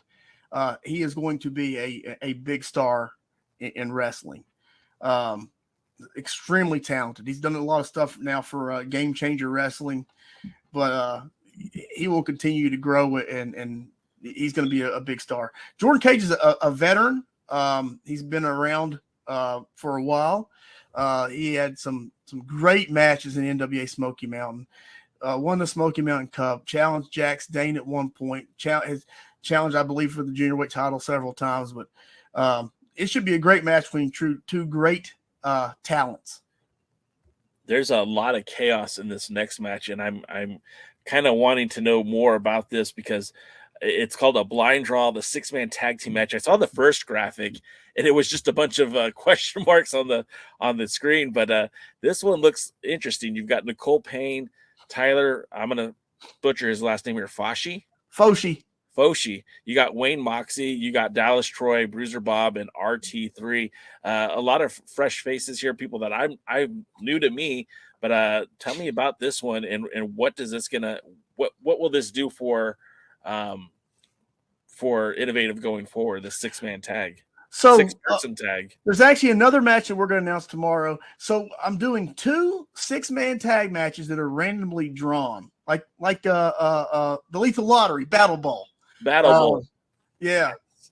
So I'm doing that, and the winners of those 2 matches are going to wrestle in a ladder match. And the winner will earn a future title shot. But when I decided to put this together, I decided to put a lot of newer talent in it. A few of these guys were trained at Ricky Morton's school. A few of these guys trained with Dr. Tom Pritchard. So that's been that's actually been one of the positive things that have happened here in the last 5 or 6 years is both Ricky Morton having his school right down the road, and Dr. Tom having his school just about an hour and a half away. So a lot of that, we got a lot of really good young talent here now that we can utilize. So I decided I was gonna put a lot of guys like that. So there's another match that we're gonna be announcing tomorrow, but the winners of those 2 6-person, Nicole Payne is involved, 6-person tags will wrestle in a 6-way ladder match. The best thing about changing the name to Innovate Wrestling, I can just do whatever, and people it fits the narrative. If it doesn't work, you'd be like, "Well, I tried. It's innovative." Right? We innovated. And sometimes innovation does well, and sometimes it doesn't. But it's the process, right? You got to trust the process. No matter how bad or much of a cluster it turns out, it still fits the narrative. Another match that it will be happening is this one, a 6-man elimination table match. Once again, I can just do whatever I want. Listen, so I'm having 3 6-man tags, 1 6-man ladder match, a tables match. Nothing is more quote unquote indie-rific than what I'm putting on right here. This is the most indie-rific, outlaw-looking show that I've ever booked. But I don't care because I'm Innovate Wrestling and I can just do whatever. And it still fits my narrative. Well, it looks wild, man. I pulling it up the card again. I remember Toby Farley. I remember Toby, and I remember Dylan Sizemore. This is obviously it's been a while since I've dived into Innovative Pro Wrestling, but it's good to see some of these faces still with you, and it looks like they're here for the future as well, bringing up some new guys with them. How did you come up with the concept for a 6-man elimination tables match? I'm crazy. Fair enough. What I'm gonna I'll I don't care. I'll just go inside here. If anybody hears this, it doesn't matter. it's not giving away too much, but the building told me we have a whole stack of tables that need to be broke. So, so it was like the fans love tables. Wrestling fans, there is nobody in wrestling, nobody more over than a table. I don't know why, but it's a fascination with tables. So the fans want tables. They tell me they've got 20 tables to break. We're breaking some tables, and as many as possible. It sells tickets. So ultimately, the end of the game is, I learned this a long time ago. There is no good and bad in wrestling. There is only over and not over. Over makes you money. Not over doesn't. So don't be the starving artist that says, oh, you should have 7 singles matches and they should all be Queensberry rules. Nope. I'm going to do whatever the people want. And the people love tables. They're getting tables. They're getting ladders. They're getting women in matches, intergender matches. They're getting whatever the hell they want to, as long as it sells tickets. I love it, man. To me, that's the sign of a true businessman. Can you sell tickets? Yes. All right, you're in. You can't sell tickets. That's the only thing that matters. Only thing that matters. And we have been selling tickets, man. I mean, our crowds in the last, 3 years since post-pandemic, I learned a lot of different techniques to promote. I use the entire pandemic instead of promoting. I use it to learn different. Like I studied. I sat back and I studied and I thought, what's a different way I can approach things? And I changed the entire way that I market my product. And we have drawn legitimately 3, 4, 5 times what we used to since that point. And it's gotten even bigger. We're selling out a 600-seat building and we have for the last 2 months, and then we're getting ready to do it again because, we're on pace to do it again. So in a town of 40,000 people, that's not an easy thing to do, but and it's taken me 20 years to figure it out, but I've got it figured out now.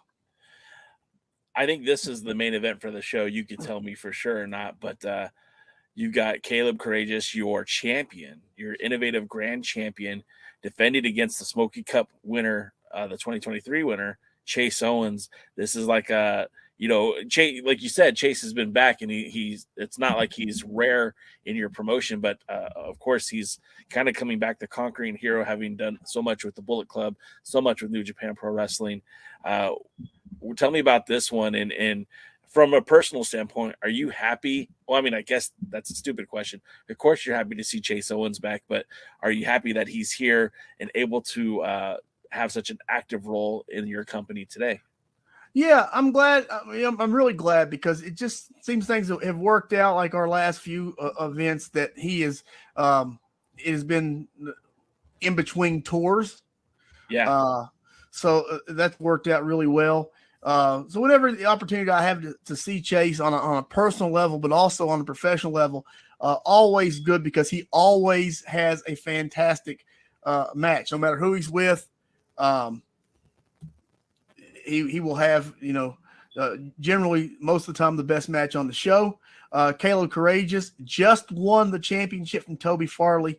He is a fantastic talent that came along. He's one of the guys that came along he's like the Innovate Wrestling original. Like he came along and has been one of our top guys since we started Innovate. Literally, I think he may have headlined the first Innovate show. So, he was there right at the – wow. He came in right around the time that we rebranded.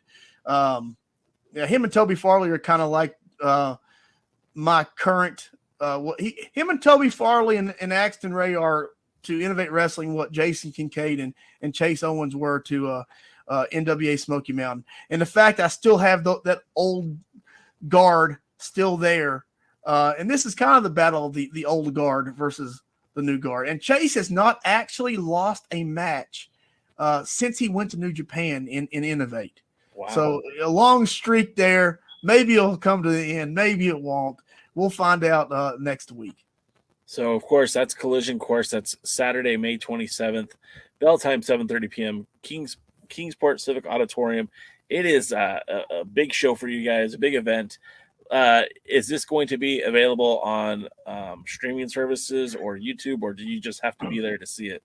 No, you have to be there to see it. We are in the process of getting a new of working with some new production companies.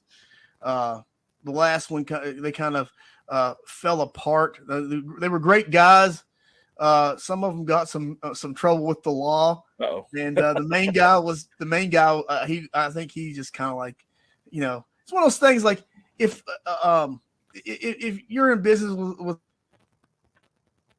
Frozen, all right, yeah. If you're in business with people and all of a sudden they start going to jail, and you're a good upstanding citizen like the guy we had was, it kind of becomes hard to want to continue. So yeah, so we're in between production companies.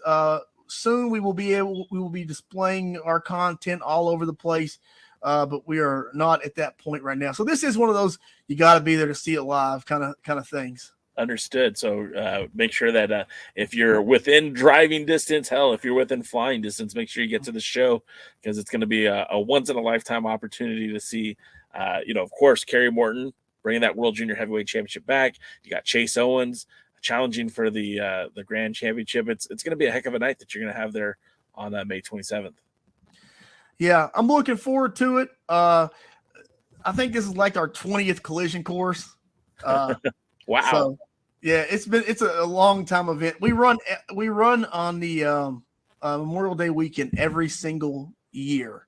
I think the only year we've missed was 2020, which there was a big thing going on then. Yeah, something happened, I guess. Yeah. Before I let you go, because we did talk a lot about the NWA, I do want to ask your opinion of the National Wrestling Alliance now.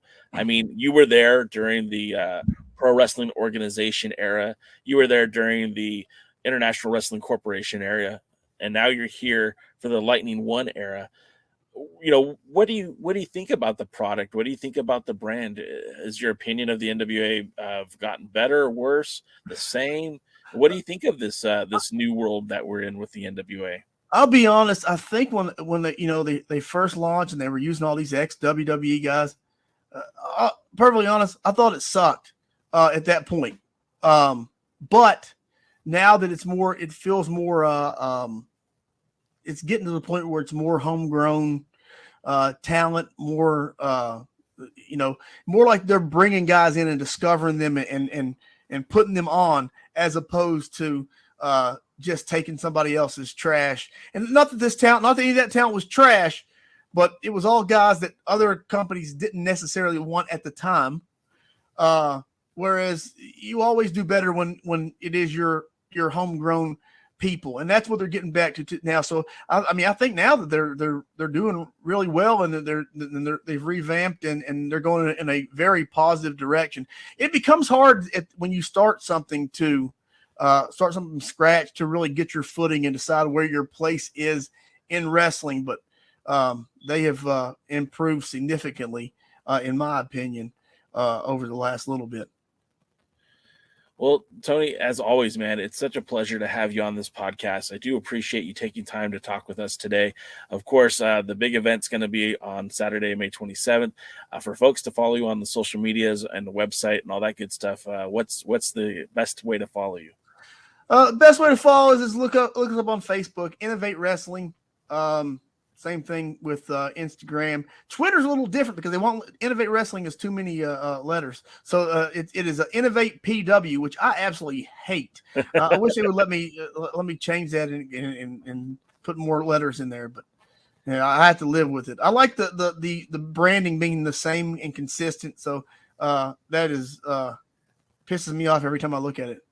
True story. The reason why we're the Alliance blog is because Alliance Wrestling didn't fit on Twitter.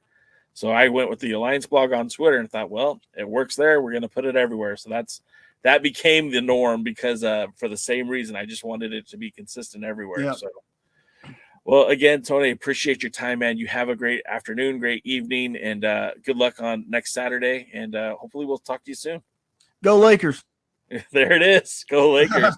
All right, Tony, thank you so much for your time. See you.